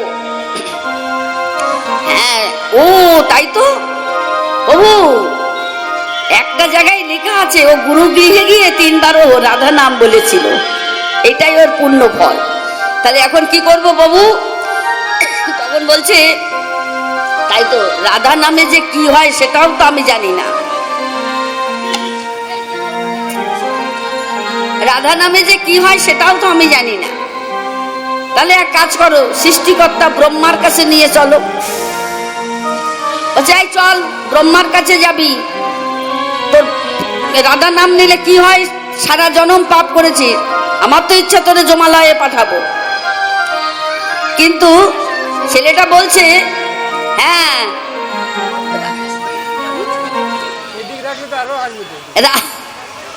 রাধা নাম করলে কি হয় সেটা তো আমরা জানি না, তা ব্রহ্মার কাছে শুনি। বলে, আমি 3 বার রাধা নামে যে কি পুণ্য ফল সেটা তো তোমরা জানো না, তাহলে আমাকে ব্রহ্মার কাছে নিয়ে যাচ্ছ, আমি কি হেঁটে যাব নাকি? দোষ তো তোমরা করেছো, দোষ তো আমি করিনি, জানো না কেন তোমরা? এ বলে এখন কি করবে, ওর তো নিয়ে যেতে হবে। দেখে যমরাজ একদিকে ধরেছে আর চিত্রগুপ্ত একদিকে ধরেছে, ধরে ওকে ব্রহ্মার কাছে নিয়ে যাচ্ছে। ব্রহ্মার কাছে নিয়ে গিয়ে ব্রহ্মা মনে মনে চিন্তা করছে, আরে বাবা, ওকে কাঁধে করে নিয়ে আসছে, ব্যাপারটা কি হলো, কোন মিনিস্টার কাঁধে করে নিয়ে আসছে, কি হলো গো? আচ্ছা, আর প্রভু বলবেন না, আপনি তো সৃষ্টি করেছেন, তো এই দেখেন, এই না সারা জনম পাপ কর্ম করেছে, আর শুধু একদিন গুরু গৃহে গিয়ে 3 বার হরিনাম মানে রাধা নাম বলেছে, কিন্তু সব পাপ করেছে, সেটা আমি বুঝতে পারছি কোন পাপে কোন শাস্তি দেওয়া হবে, কিন্তু এমন কোনো পাপ নেই যে ও করেনি। কিন্তু ওই যে রাধা নাম বলেছে, এইটুকুর জন্য আমি বেঁধে গেছি যে ওইটুখানি রাধা নাম করলে যে কি হয় সেটা তো আমি জানি না, তুমি বলে দাও। ব্রহ্মা বলছে, তাই তো, এত শাস্ত্র ঘেটেছি, এত কিছু করেছি, কই 3 বার রাধা নাম করলে কি হয় সেটা তো আমার জানা নেই। তাহলে তুমি এক কাজ করো, সংহার কর্তা ভোলানাথের কাছে নিয়ে যাও। এবার যাই, চল। বলছে, আমি হেঁটে যেতে পারবো না, কাঁধে নিয়ে চলো, কি দায় ঠেকেছে। তখন ব্রহ্মা দিয়ে চিত্রগুপ্ত যমরাজ 3 জনে মিলে ওকে ধরে কাঁধে করে নিয়ে গেছে ভোলানাথের কাছে। ভোলানাথও জেনে বলছে, আরে বাবা, আমি তো জানি না, তাহলে বৈকুণ্ঠে নিয়ে যাও। বৈকুণ্ঠে নিয়ে গেছে, নিয়ে গিয়ে নারায়ণ লক্ষ্মী বসে আছে। তখন বলছে, প্রভু একে নিয়ে আসলাম। বলে, কেন, কি হয়েছে, ওকে কাঁধে করে নিয়ে আসলে মানে? বলছে, প্রভু ও 3 বার রাধা নাম করেছিল গুরুদেবের সামনে, সেই জন্য ওর যে কি পাপ পাপ হয়েছে কি পুণ্য হয়েছে সেটা আমি বুঝতে পারছি না, কিন্তু সারা জনম ও কিন্তু পাপ কর্ম করেছে, এখন ওকে কি শাস্তি দেব সেটা আমরা বুঝতে পারছি না। ভগবান নারায়ণ বললেন যে তোমরা এখনো বুঝতে পারোনি রাধা নামে কি মাহিত্য, যে তোমাদের কাঁধে চেপে ব্রহ্মলোক ঘুরে এলো, ব্রহ্মার কাঁধে চেপে এসে শৈবলোক ঘুরে এলো, সেইখান থেকে তোমাদের কাঁধে চেপে ও বৈকুণ্ঠ পর্যন্ত পৌঁছে গেল, তোমরা এর বিচার করতে পারলে না, এখনো বলছো রাধারামের মাহিত্য তোমরা জানো না? তাহলে বুঝতে পারলো, একবার রা বললে ধা কখন বলবে সেটা ভগবান তার পেছন পেছন ছুটতে ছুটতে যায়, তাই না? তাহলে কি করবে মা? রাধা নাম বলবে? তাহলে বলো একটু, রাধে রাধে বলে দুটি বাহু তুলে চলো মন মধুর বৃন্দাবনে, বনে রে চলো মন মধুর বৃন্দাবনে। রাধে রাধে বলে দুটি বাহু তুলে চলো মন মধুর বৃন্দাবনে, বনে রে চলো মন মধুর বৃন্দাবনে।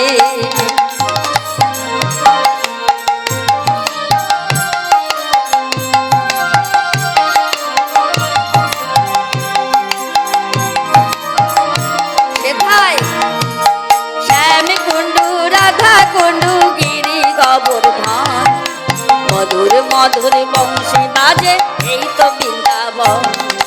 রাধে রাধে বলে দুটি বাহু তুলে চলো মন মধুর বৃন্দাবনে, বনে রে চলো মন মধুর বৃন্দাবনে। কেশিকার বংশীবর দ্বাদশ কানন, মধুর মধুর বংশী বাজে এই তো বৃন্দাবন। রাধে রাধে বলে দুটি বাহু তুলে চলো মন মধুর বৃন্দাবনে, বনে রে চলো মন মধুর বৃন্দাবনে।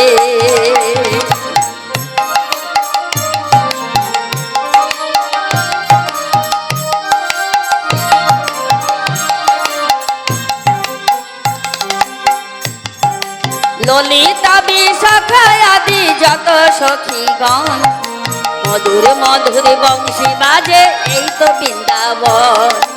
রাধে রাধে বলে দুটি বাহু তুলে চলো মন মধুর বৃন্দাবনে, বনে রে চলো মন মধুর বৃন্দাবনে। प्रेम से बोलो राधे राधे, जोर से बोलो राधे राधे, प्यार से बोलो राधे राधे। सीदाम सुदाम दाम बसुदाम যত রাখাল গণ, মধুর মধুর বংশী বাজে এই তো বৃন্দাবন। রাধে রাধে রাধে রাধে বলে দুটি বাহু তুলে চলো মন মধুর বৃন্দাবনে, বনে রে চলো মন মধুর বৃন্দাবনে। মা যশোদা পিতা নন্দ আর গোপগণ, মধুর মধুর বংশী বাজে এই তো বৃন্দাবন। রাধে রাধে বলে দুটি বাহু তুলে চলো মন মধুর বৃন্দাবনে, বনে রে চলো মন মধুর বৃন্দাবনে, বনে রে চলো মন মধুর বৃন্দাবনে, বনে রে চলো মন মধুর বৃন্দাবনে। प्रेम से बोलो राधे राधे, जोर से बोलो, प्यार से बोलो, दिल से बोलो, आबार बोलो राधे राधे। जय राधे। তোমা এই হচ্ছে রাধা নামের মাহিত্য। পথ চলিতে চলিতে কথা বলতে বলতে কি হবে? রাধা বললে কিছু হবে না। ব্যাঘ্রকে হরি বলালেন মহাপ্রভু, প্রত্যেকটা জীব জন্তুকে প্রভু উদ্ধার করলেন। যতক্ষণ না বলবে ততক্ষণ তোমাকে ওই নরকে পচে মরতে হবে। তো মুখে একটু বললে কি হবে? মা এত সুন্দর দেহটা দিয়েছেন না ভগবান, হ্যাঁ সব তো দিয়েছে, কিসের জন্য দিয়েছে? কিসের জন্য দিয়েছে? এই যে দুটি নয়ন দিলেন ভগবান, তাই তো? তাহলে নয়ন দুটো দিয়ে কি করতে হবে মা? আমাদের কত সারা দিন কত কিছু দেখি তো। তা বলছে, শাস্ত্র বলছেন, বংশী গানামৃত ধাম লাবান্নামৃত জন্মস্থান, যে না দেখে সাচ্চাৎ বদন, পড়ুক তার মাথে বা যাউক সে ছাড়কার, সে নয়নে রহে কি কারণ। তুমি 84 লক্ষ জনে ভ্রমণ করেছো, নয়ন তোমাকে দিয়েছিলাম, কিন্তু সেই নয়নে বৃন্দাবন গিয়ে তুমি রাধা গোবিন্দ দর্শন করতে পারো নাই। সেই নয়ন দিয়ে তুমি কি করলে? কৈফিয়ত দিতে হবে মা। শুধু মানুষের জন্য বলেছে, অন্য কোনো জীব জন্তু ইতর জানোয়ারদের বলেনি শাস্ত্র, শুধু মানুষের জন্য বলেছে যে দেখো হেলা ভরে যেন তোমার জীবনটা না কেটে যায়। কাচের পাত্র যেমন বেসতর্ক হলে ভেঙে যায়, তোমার জীবনটা যদি একবার ভেঙে যায় আর তুমি জোড়া লাগাতে পারবে না। তাই জীবকে সাবধান করলেন, সাধু সাবধান। 84 লক্ষ জনি করিয়া ভ্রমণ, পেয়েছ দুর্লভে মনুষ্য জনম, সার্থক করিতে দুর্লভ জনম, মায়ামোহ ত্যাজি করো সাধন ভজন। ভজনের মধ্যে সর্বশ্রেষ্ঠ নববিধা ভক্তি, কৃষ্ণ প্রেম কৃষ্ণ দিতে ধরে মহাশক্তি। চারি যুগে চারি ধর্ম জীবের কারণ, কলিযুগের ধর্ম হরি নাম সংকীর্তন। তাহলে এই যে কর্ণ দুটো দিয়েছে মা, সারাদিন কত কথা শুনি, কিন্তু কখনো ভাগবত কথা সেই শোনার মনটা আছে? হ্যাঁ, বলছেন কৃষ্ণের মধুর বাণী অমৃতের তরঙ্গিনী, তার প্রবেশ নাহি যে শ্রবণে, কানা করি ছিদ্র সম, জানিও সে শ্রবণ, তার জন্ম হইল অকারণে। মানুষগুলো জন্ম নিয়ে লাভ কি হলো? আর কি বলছে, এই যে বদনটা দিয়েছে মা, কথাগুলো একটু তেতো মা, নিম পাতার থেকেও তেতো, কিন্তু আমরা গুড় চিনি সন্দেশ এগুলো মিশাই পরিবেশন করার চেষ্টা করি, কিন্তু কেউ যদি ওই তিতোটা একটু খেতে পারো না মা, তাহলে তোমার অনেক উপকার হবে। তাই এগুলো হচ্ছে তেতো ট্যাবলেট, হরিকথা। কিন্তু ভগবান বলছে তোমার বদনটা দিয়েছি, সেই বদনে কতগুলো দাঁত দিয়েছি তাই না, চিবিয়ে চিবিয়ে খাবার জন্যে। তার ভিতরে একটা তুণ্ড আছে, তুণ্ড মানে জিহ্বা। তাহলে কত স্বাদ, জগতে যত কিছু স্বাদ আছে, তোমার দেহ তো অনেক জায়গায় চামড়া মাংস আছে তাই তো, সেখানে টাচ করলে কি ও বলতে পারবে যে নুন হলো কি ঝাল হলো? তাহলে কত রকমের স্বাদ ওইটুখানি জায়গায়, কি কেমিক্যাল দিয়ে কি ধাতু দিয়ে ভগবান তৈরি করলো যে হাজার হাজার রকমের স্বাদ ওই জিহ্বাটা বলে দিতে পারে।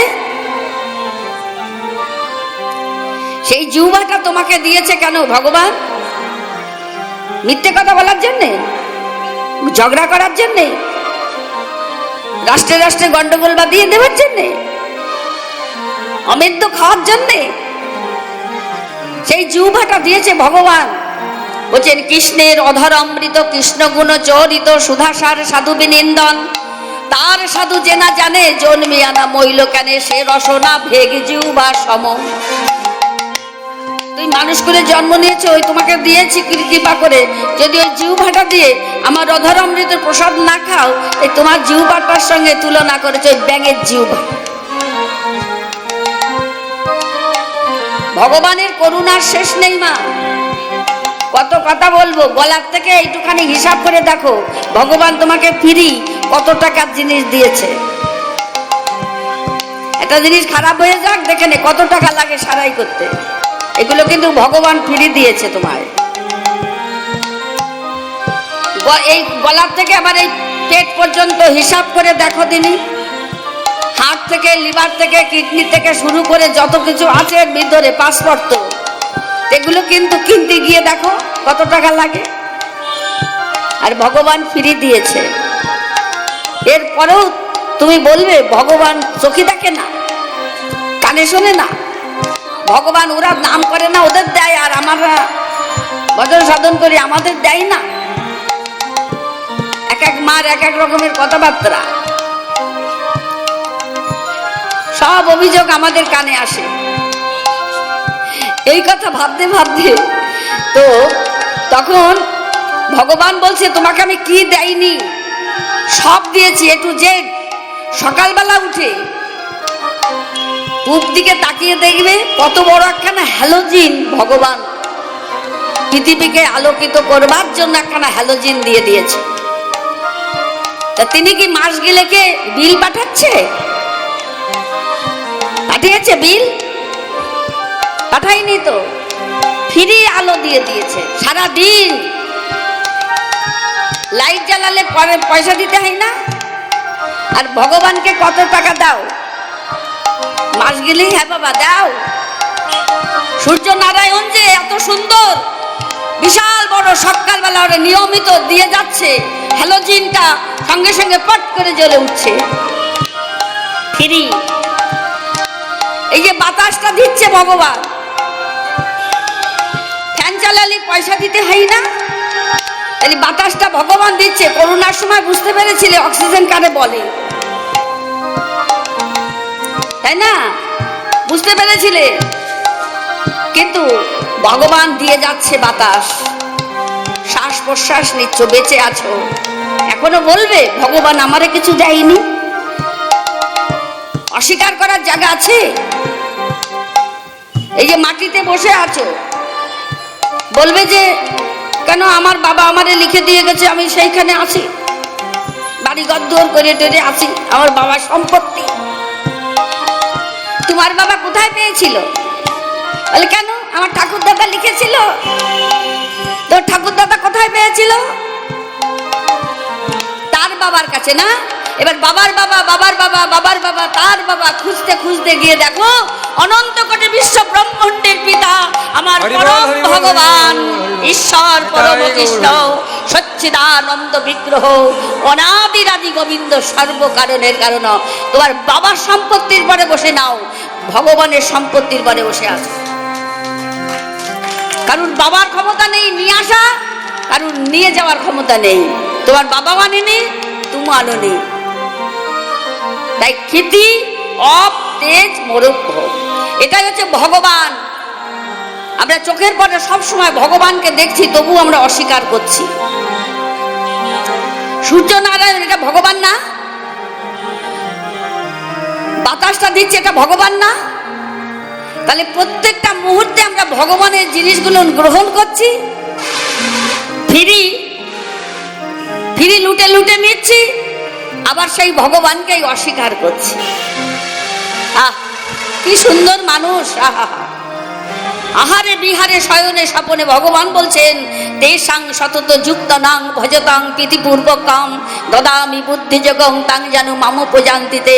যে ভক্ত আহারে বিহারে শয়নে স্বপনে নিশি জাগরণে আমার সঙ্গে যুক্ত থাকে, প্রীতিপূর্বকম আমাকে ভালোবাসে, দদামি বুদ্ধিযোগং মামু প্রজান্তিতে, সেই ভক্তের হৃদয়ে আমি এমন করে বুদ্ধিটা প্রেরণ করি অতি সহজে সে যেন আমাকে লাভ করতে পারে।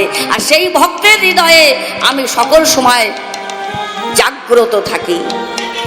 কৃষ্ণ মন কৃষ্ণ যার অন্তরে বাহিরে যাহা যাহা নেত্র পড়ে তাহাই কৃষ্ণ স্ফুরে। কৃষ্ণ ভক্ত যারা, তারা সকল সময় জানে যে এগুলো সব আমার প্রভুর, আমার জগতে কিছু নেই।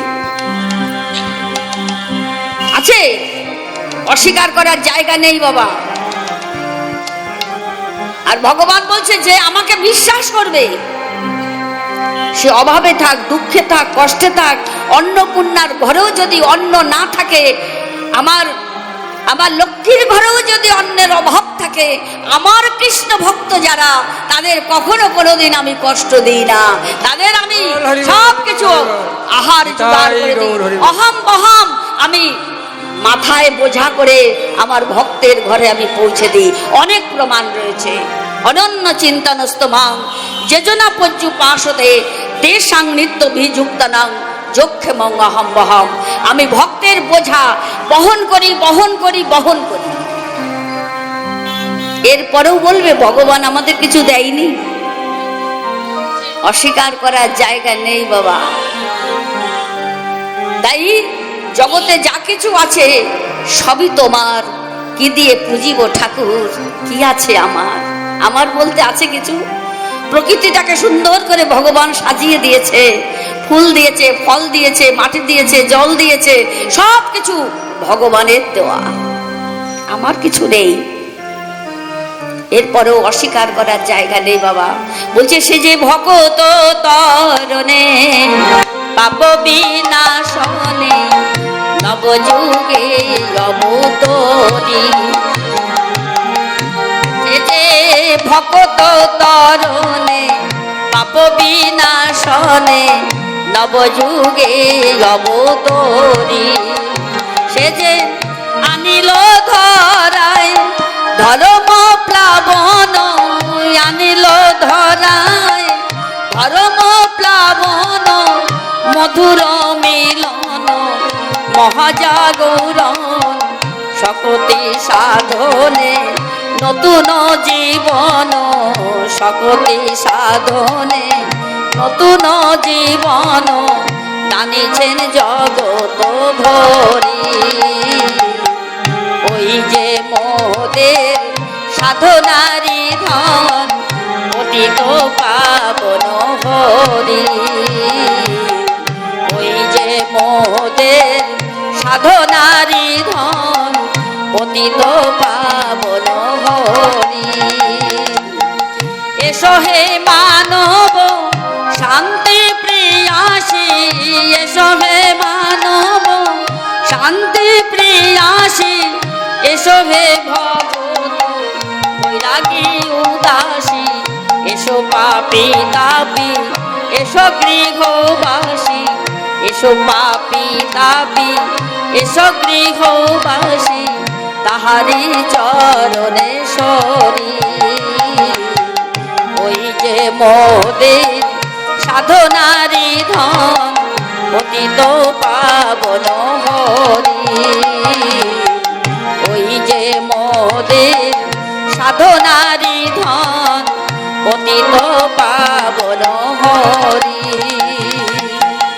এসো হে মানব শান্তি প্রিয়াসী, এসো হে ভকত বৈরাগী উদাসী, এসো পাপী তাপী এসো গৃহবাসী, এসো পাপী তাপী এসো গৃহবাসী, তাহারি চরণে সরি। ওই যে মোদের সাধনারি ধন পতিত পাবন গৌর হরি। মাগো, আমার অদ্বৈত ঠাকুর আমার গৌর হরিকে নিয়ে গেলেন নিজ গৃহে। কোথায় জানেন? শান্তিপুরে, যেটা বড় গোসাই বাড়ি। অদ্বৈত মহাবিষ্ণু অবতার, অদ্বৈতর ঘর নিয়ে গেলেন। চিৎকার করে বলছে, সীতা ঠাকুরানী আজ তোমার মনের বাসনা পূর্ণ হবে, তাকে নিয়ে এসেছি দেখো। সীতা ঠাকুরানী দেখলেন বদন চন্দ্র অধর সুরঙ্গ, নয়নে গলত প্রেম তরঙ্গ, চন্দ্রকোটি ভানুকোটি মুখ শোভা উজিয়ারি, চন্দন বলায়া রতন নুপুর যজ্ঞ সূত্রধারী, ডোর কৌপিন বহির্বাসে সুসজ্জিত নূতন সন্ন্যাসী দাঁড়িয়েছে দুয়ারে। দেখে তিনি হাবুস নয়নে কাঁদছেন, তুমি এসেছো প্রভু।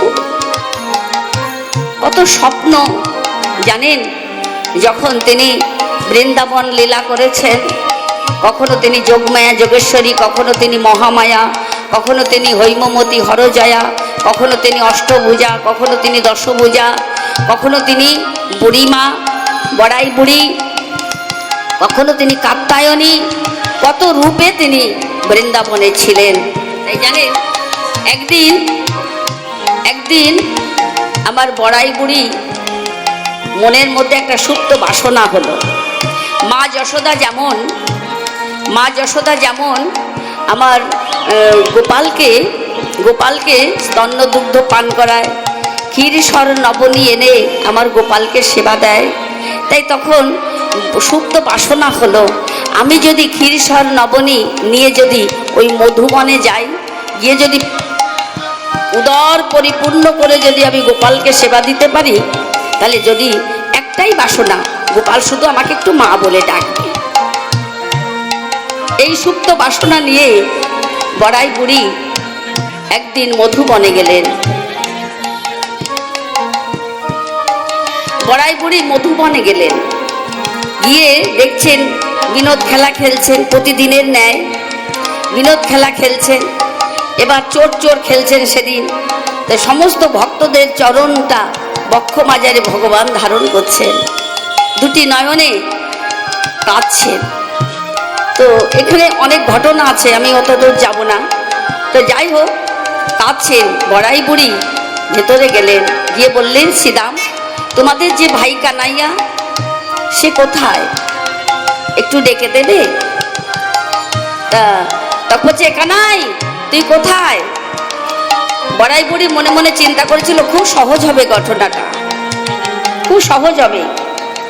তো ওরাও তো কি করে, বনের থেকে ফলগুলো তুলে আনে, কোনটা তেতো ফল, কোনটা বিষ ফল, কোনটা টক ফল, এইগুলো তারা টেস্ট করে দেখে ভাই কানাইকে বলে, কানাই আমরা খেয়ে দেখেছি, এইটা সব থেকে সুমিষ্ট ফল, তুমি খাও।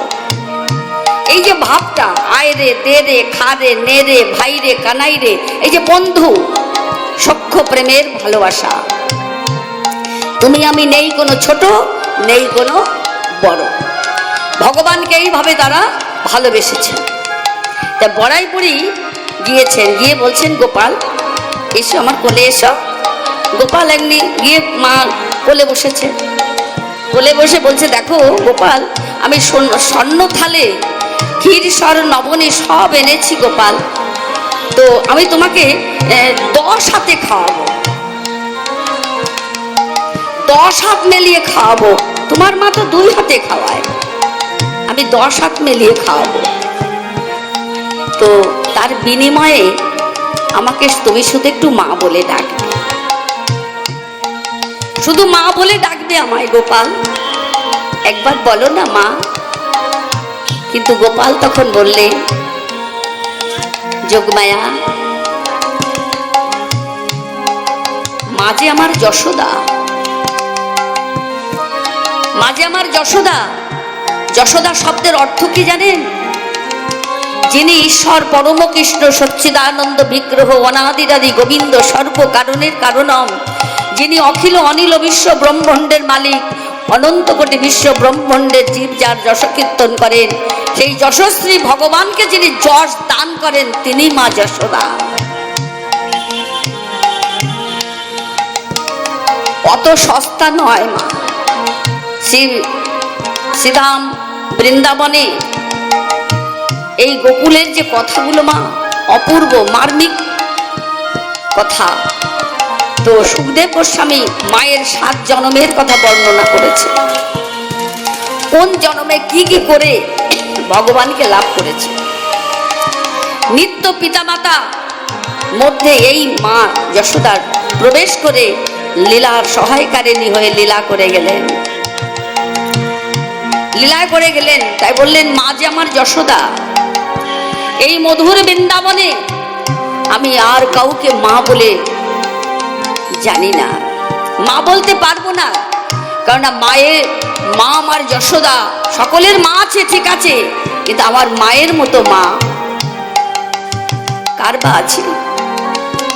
আমার মা যে যশোদা, যশোদা কান ধরে শাসন করছে, যশোদা উর্দু খালের সঙ্গে বাঁধছে, তাড়া করে নিয়ে যাচ্ছে, বলছে আমি জগতে সব পারি, কিন্তু আমার মায়ের আঁচল ছাড়তে পারি না। মাঝে আমার যশোদা।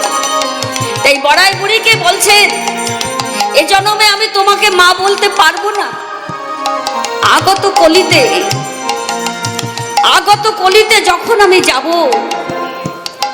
যখন নিজের মাকে ঘরে রেখে পরের মাকে মা বলবো, সেই দিন আমি তোমায় মা বলবো। কিন্তু তিনি শুনছেন না। গোপাল, গোপাল একবার বলো, সেদিন বলবে বলবে, কিন্তু আজকে বলো। গোপাল কিন্তু কিছুতেই মা বলে না। যে গোপালে একেবারে আমায় মা বলো না, গোপালে একেবারে আমায় মা বলো না।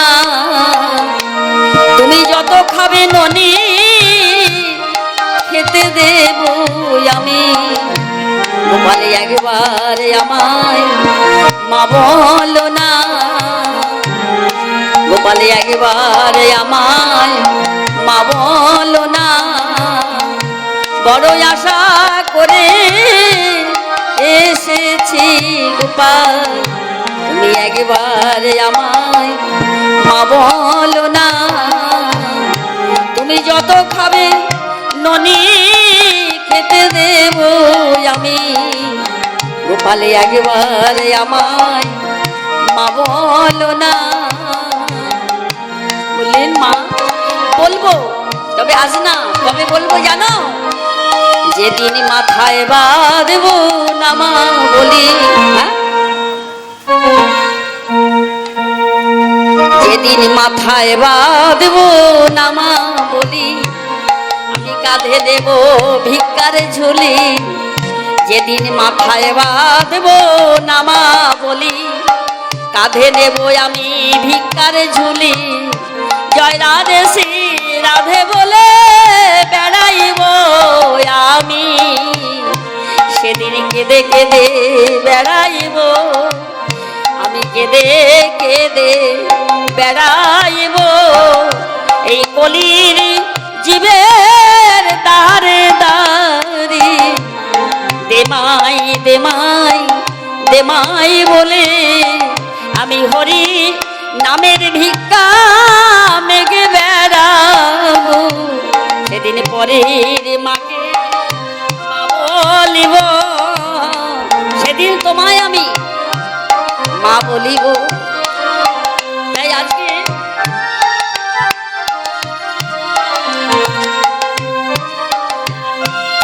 গোপাল কথা দিয়েছিল, আজকে সন্ন্যাসী হয়ে অদ্বৈত ঠাকুরের সামনে সঙ্গে এসে দাঁড়িয়েছে সীতা ঠাকুরানীর সামনে। সীতা ঠাকুরানীর সেই কথা মনে পড়েছে। অদ্বৈত ঠাকুর বলছে, সীতা ঠাকুরানী, সুপ্ত বাসনা যদি কৃষ্ণ প্রীতিবাঞ্ছা হয়, এক জন্মে না এক জন্মে তার আশা পূর্ণ হয়। আতীন্দ্র প্রীতিবাঞ্ছা তারে বলে কাম, আর কৃষ্ণেন্দ্র প্রীতিবাঞ্ছা ধরে প্রেম না।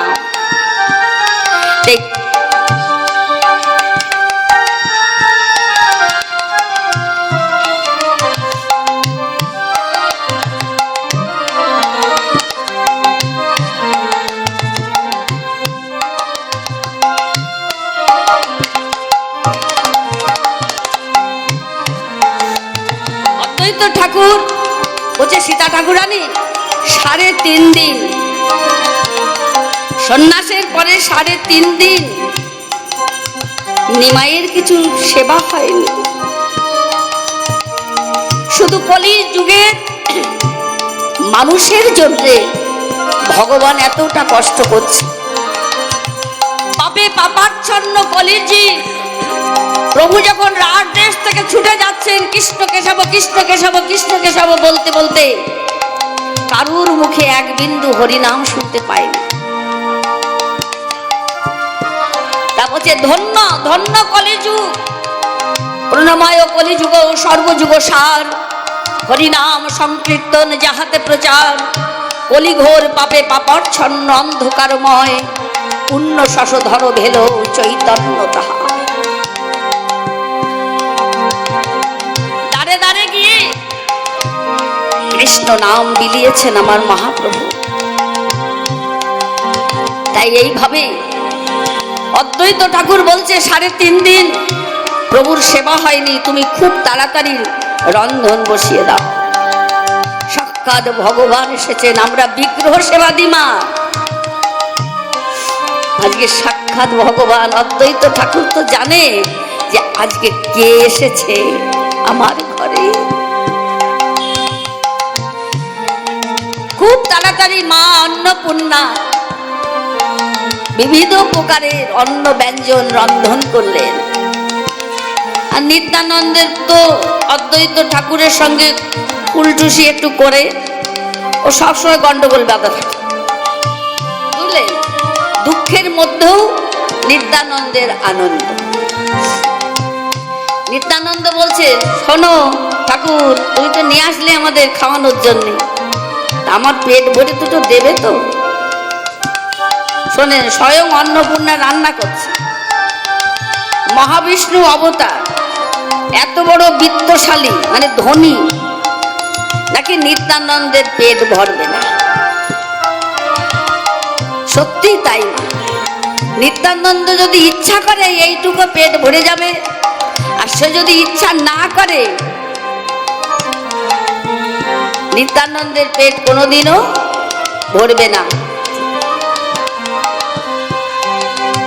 তা আজকে নিত্যানন্দ প্রভু বলছেন, হ্যাঁ গো, আমার পেট ভরে দুটো খেতে দেবে তো? অদ্বৈত ঠাকুর তো রেগে যাচ্ছে। তারপরে তিন প্রভুকে বসিয়ে দিয়েছেন। এবার মা অন্নপূর্ণা অন্ন ব্যঞ্জন পরিবেশন করছেন। পরিবেশন করতে করতে এবার নিত্যানন্দের আর পেট ভরে না। নিত্যানন্দের পেট ভরছে না। তা বলছে, কি সেবা দিচ্ছ ঠাকুর? তুমি যদি বাজারটা ভালো করতে তবেই তো আমার মা রান্না করবে, নাকি? হ্যাঁ, ভালো বাজারটা না করলে মা রান্না করবে কি করে? তুমি তাহলে কৃপণতা করেছ। আমার পেট ভরছে না, এক কোনায়ও লাগলো না, যাক। কিন্তু অন্নপূর্ণা মা কিন্তু দিয়েই যাচ্ছে। অন্নপূর্ণা মা মনে মনে ভাবছে,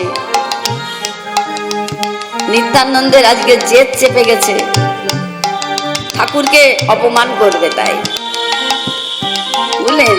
তারপরে নিত্যানন্দের গায়ে এক মুষ্টি অন্ন নিয়ে চেলে মেরেছে আবার অদ্বৈত ঠাকুর।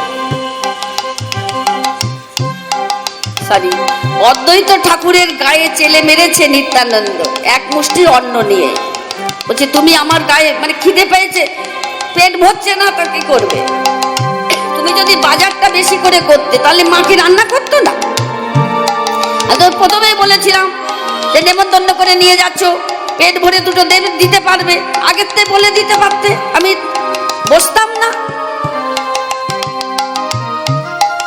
এত ঢেলে ঢেলে দিচ্ছে, নিতাই চাঁদের পেট আর ভরে না।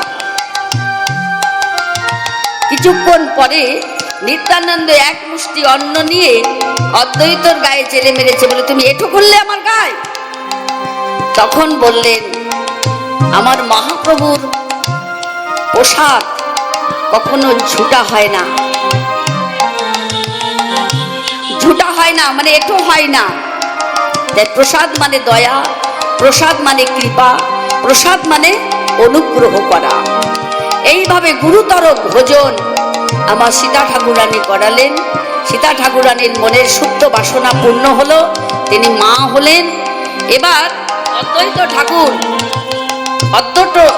ঠাকুর বিশ্রাম করলেন, কিন্তু নিত্যানন্দ বসে আছেন, আমার মহাপ্রভু বসে আছেন। দুজনের সাথে কথোপকথন হচ্ছে। নিতাই চাঁদ যে মাকে নবদ্বীপে কথা দিয়েছে, যেখান থেকে পারি ভাইকে এনে তোমার সঙ্গে মিলন করিয়ে দেব, কিন্তু এটা কি আমার গৌরহরি জানতেন? ছিলেন সেখানে? ছিলেন না। কিন্তু আজ গৌরহরি কি বলছে? নিতাইয়ের দিকে তাকায় বলছে, যাও দাদা, মাকে নিয়ে এসো। ওই যে নোঙর তোলা, ওই যে প্রথমেই বললাম নোঙরটা তুলতে হবে না, যাও মাকে নিয়ে এসো। কিন্তু আমার গৌরহরি কিন্তু জানতেন না। তা বলছে, দাদা, এক বস্তু ছিলামে দাদা, দুই ভাগে হলাম। এই ভক্তির রসে বিতরিতে সেই গুড় ধন গুপ্ত রতনে আমি প্রকট দিলাম আচম্বিতে। তুমি যাও, মাকে নিয়ে এসো। দোলা নিয়ে গিয়ে মাকে নিয়ে আসতে গেলেন। দোলা নিয়ে মাকে নিয়ে আসতে গেলেন নিত্যানন্দ প্রভু। মা মার ভূষণ ধ্বনি করতে করতে সচি মায়ের আঁচলটা টেনে ধরলেন। আমিও প্রভুকে দেখবো মা, সন্ন্যাসের পরে সে কেমন হয়েছে। বধূ মাতা বিষ্ণুপ্রিয়া মায়ের আঁচলটা ধরেছে। নিত্যানন্দ বললেন, মা, অনুমতি হয় নাই। পৃথিবীর অনন্ত কোটি বিশ্ব ব্রহ্মাণ্ডে সবাই দর্শন করবে আমার গৌর সুন্দরকে, শুধু দর্শন করতে পারবে না বধূ বিষ্ণুপ্রিয়া মা আমার। আছাড় খেয়ে পড়ে গেলেন, বলে হায় রে বিধাতা, 3 দিন আগে ছিলাম আমি পৃথিবীর মধ্যে সর্বশ্রেষ্ঠ রাজরানী, আজকে আমার মতো কাঙালিনী জগতে আর কেউ। ভগবানকে দেখবার অধিকার সকলের আছে, শুধু আমি না, আমি দেখতে পারবো না। আমার বদনটা দেখলে প্রভুর ভজন পথে বাধা সৃষ্টি হবে। সন্ন্যাসীদের নিয়ম, ছেঁড়া কাঁথা, নেড়া মাথা, মুখে কৃষ্ণ গুণগাথা, প্রভু চানা বাজা, পেলে খাবে, না পেলে উপবাসে যাবে, এক এক রাত্রির এক একটা গাছতলায় বসবাস, এনে বনের শাক অলবনে করি পাক, মুখে দেবে 2-1 গ্রাস। নারীর বদন দর্শন করা নিষিদ্ধ। মা আমার আছাড় খেয়ে পড়ে গেলেন, বলছেন বধূ মাতা যখন যাবে না তখন নিতাই তুই ফিরে যা, আমিও যাব না। কিন্তু বধূ মাতা উঠে মাকে বোঝালেন, মা এই পার্থিব জগতে কেউ কারুর নয়, তুমি যখন সৌভাগ্য লাভ করেছো ভগবানকে দর্শন করার, তুমি যাও মা, এ জীবনে আর হয় কি না হয়, একবার যখন সুযোগ পেয়েছো মা, সাক্ষাৎ নিত্যানন্দ তোমায় নিতে এসেছে। মাকে সুন্দর করে বুঝিয়ে দিলেন সংসারের অসরতা। বধূ মাতা বিষ্ণুপ্রিয়া মাকে তুলে নিয়ে ওই যে ঝাঁপিটা বন্ধ করে দিলে, সেই মুখটা আর কখনো কোনো দিন পার্থিব জগতের আর কেউ দেখেনি।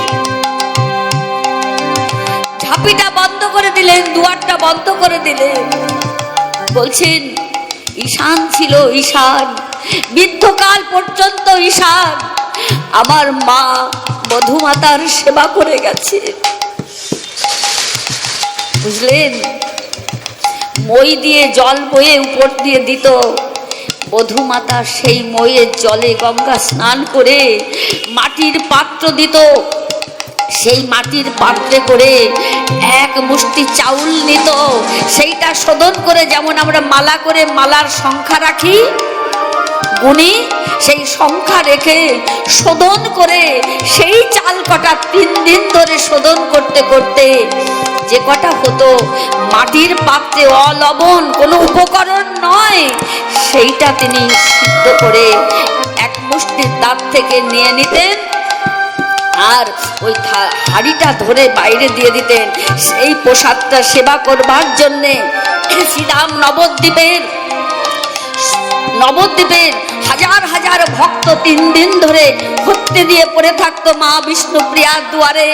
একটা প্রসাদ যদি কেউ কৃপা করে পেত, বলছে লক্ষ লক্ষ জন্মের অর্জিত পাপ বিনাশ হয়ে আমার ভগবান বিষ্ণুর চরণ পাবে। সেই জন্যে তারা আশা করে বসে থাকতো। একটা অন্ন, তাই যে যদি কেউ না পেত তার থেকে একটু ছিঁড়ে ভাগ করে দিত। এই হচ্ছে প্রসাদের কৃপা, সেই বিষ্ণুপ্রিয়া মায়ের দান। এই জগতে অত বড় দানবীর এ জগতে আর কেউ হয়নি। তাই শাস্ত্র বলছে, মাগো তোমাকে কোন ধাতু দিয়ে তৈরি করেছিল বিধি, যে এত কেচ্ছা সাধন, এত কষ্ট। প্রভু আমার কাঙাল, মা আমার কাঙালিনী, দুজনেই ঘরে বাইরে দুজনেই জীব উদ্ধার কল্পে নেমেছিল। প্রভুর সামনে গিয়ে নিত্যানন্দ মাকে নিয়ে দাঁড়ালেন। হাজার হাজার লক্ষ আগে ছিল মা, বহিরঙ্গ অন্তরঙ্গ মাঝামাঝি সব ভাগাভাগি ছিল। আজকে আর কোনো ভাগাভাগি নেই, সবাইকে দেখতে সবাই দেখতে গেছে।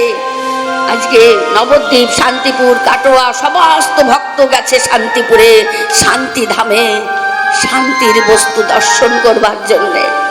সন্ন্যাসীকে উপরে গিয়ে যার যখন দাঁড়িয়েছেন, তাই আমার প্রভু ছিলেন 4.5 হাত লম্বা। হাজার হাজার ভক্ত বলছেন ওই সচি এলো, ওই সচি এলো, ওই সচি এলো। প্রভু আমার ছুটে গিয়ে মায়ের চরণে ষষ্ঠাঙ্গে নমস্কার করছে। মা একটা পা মৃত্তিকার পরে দিয়েছেন, আর একটা দোলার পরেই রয়েছে। প্রভু আমার ষষ্ঠাঙ্গে নমস্কার করছেন। আমার মা বলছেন তুমি আমাকে নমস্কার করো না, নমস্কার করো না, তুমি নির্মম প্রাণ, তুমি ভগবান, নমস্কার করো না। নমস্কার শব্দের অর্থ কি? কেন আমরা নমস্কার করি মা? নমস্কার শব্দের অর্থ হচ্ছে অহংকার নাশ। যদি আপনি কোনো সাধুগুরু বৈষ্ণবের চরণে মাথাটা নত করে যদি আপনি নমস্কার করেন, তাহলে কৃপা অবশ্যই হবে। আর আপনি যদি নমস্কারটাকে কিভাবে নিচ্ছেন, এটা কি নমস্কার হলো? এটা কি মাথা নত হলো? এতে আরো কি হয় জানেন? এই যে তর্জনীটা কপালে ঠেকালে কি হবে? যত মামলা মকদ্দমা অশান্তি যা কিছু আছে সংসারে সব আমাকে দিয়ে দিও ঠাকুর, আমার পুরা কপালটায়, তাই না? তাই আজকে নমস্কার করলেন মহাপ্রভু। মা সচিকে মনে মনে চিন্তা করছেন, মাগো তোমাকে আমি কি দেব মা? তবে শোনো মা, এই পার্থিব জগতের সন্তান হয়, মাতৃত্বের অহংকার হয়। এই সন্তানেরা মাকে কি করে? তার শেষের কাজ করে তো, সৎকার করে তো। তা আমার কৃষ্ণ বলা মা, আমার কৃষ্ণ ভক্ত মা, কৃষ্ণ বলা মা, যার মুখে সকল সময় হানিমায় কৃষ্ণ বলে ডাকে, তাহলে সেই মুখে তো আর আমি আগুন দিতে পারবো না।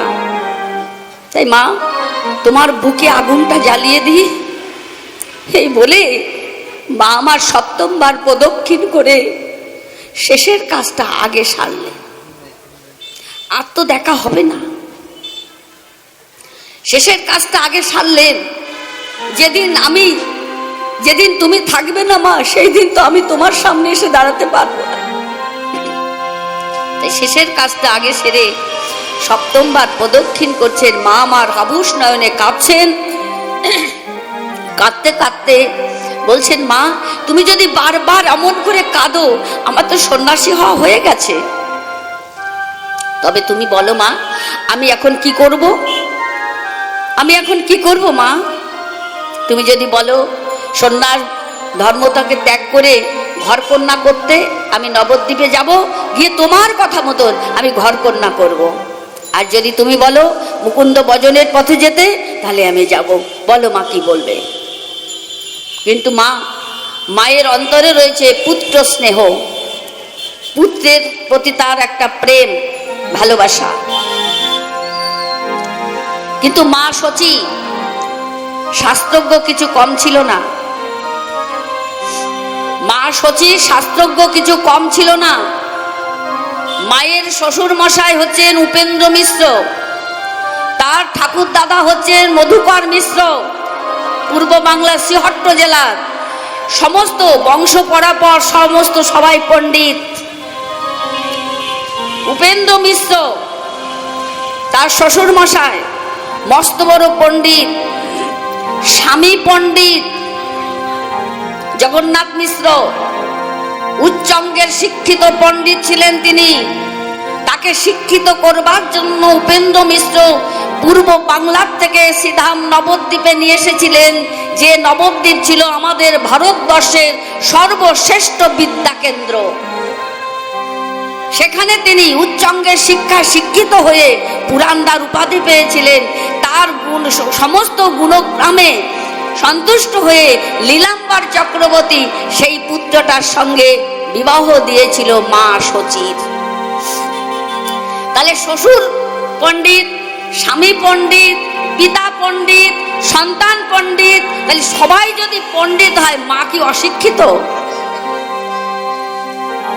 মা জানে সন্ন্যাস ধর্ম গ্রহণের পরে যদি কোনো কামনা বাসনার বশীভূত হয়ে যদি কোনো সন্তান যদি ঘরে ফিরে আসে, তাহলে ওই যে পিতৃকুলের 7 কুল, মাতৃকুলের 7 কুল, ওই 14 কুল কুম্ভিপাক নরকে পতিত হয়ে যায়। মা সেটা জানে, তাই বললেন তুমি বৃন্দাবনে যাবে না, তুমি যাবে লীলাচলে। মহাপ্রভু সন্তুষ্ট হয়ে মার মুখ থেকে সর্বসমক্ষে হাজার হাজার ভক্তের সামনে মা তখন কথা দিলেন, তুমি যাবে মুকুন্দ ভজনের পথে যাবে। তাও বললেন না যে আমার বধূ বিষ্ণু প্রিয়া জ্বলন্ত অগ্নি ঘরে বসে আছে, তুই চল ঘরে, চল ঘরে চল। বলতে পারলেন না মা। কেন? এত বড়ই তিনি শাস্ত্রজ্ঞ ছিলেন। সমাজ সংসারের কথা ভেবে সন্ন্যাস ধর্মে অনুমতি দিয়ে দিলেন মা। তাহলে কি হলো মা? নোংরটা তোলা হলো। এখন কোনো বাধা নেই, কেউ আঙুল দেখে বলবে না তুমি তো তোমার মাকে না বলে চলে এসেছো। তোমার মার প্রতি কোনো কর্তব্য করো নাই।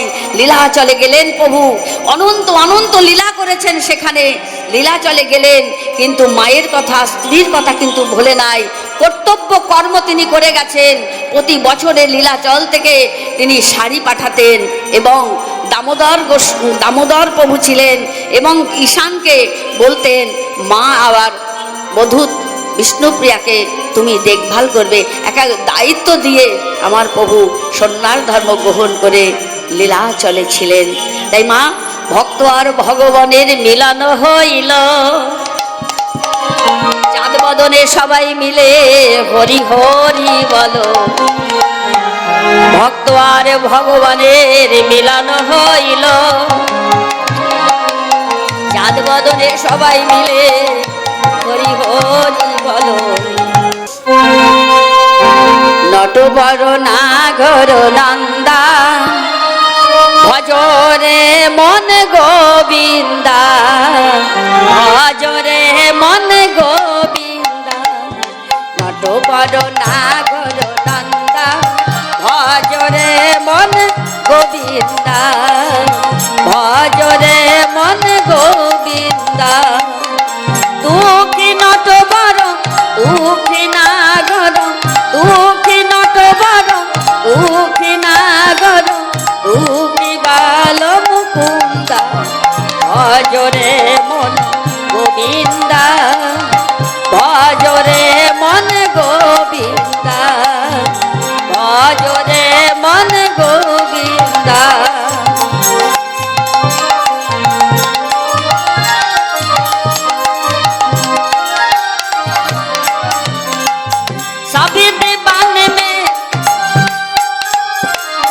सब दीवान में कृष्णा बड़ा है, सब दीवान में कृष्णा बड़ा है। जो तारा बीज चंदा भजरे मन गोविंदा, भजरे मन गोविंदा, भजरे मन गोविंदा।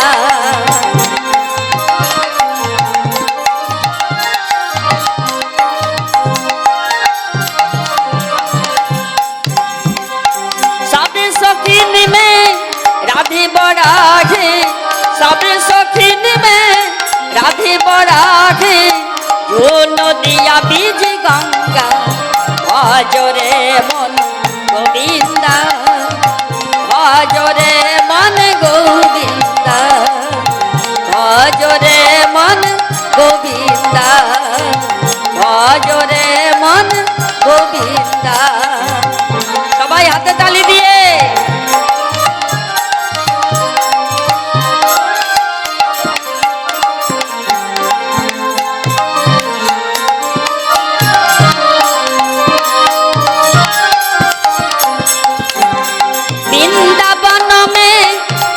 नचायो, वृंदावन में रास नचायो। नाचो तो बल मुकुंदा, नाचो तो बल मुकुंदा। भजरे मन गोविंदा, भजरे मन गोविंदा, भजरे मन गोविंदा।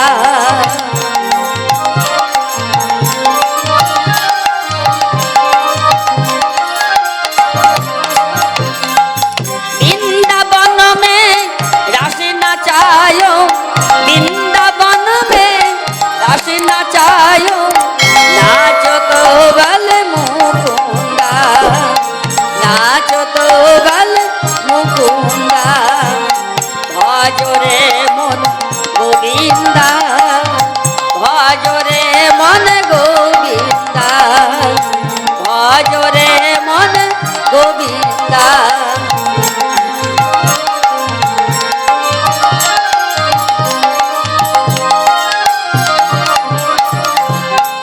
মীরা কহে প্রভু গিরিধারী নাগর, মীরা কহে প্রভু গিরিধারী নাগর, কাট জমি কা ফান্দা, ভজরে মন গোবিন্দা, ভজরে মন গোবিন্দা, ভজরে মন গোবিন্দা।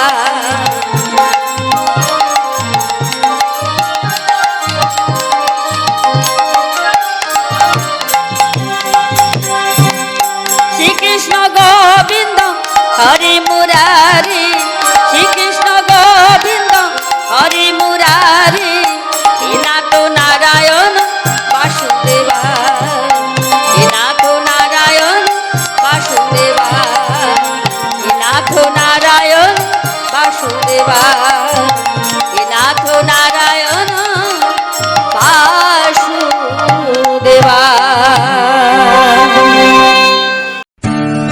আপনাদের কাছে একটি ছোট্ট অনুরোধ, এই ধরনের আরও ভিডিও দেখতে চ্যানেলটিকে এখনই সাবস্ক্রাইব করুন।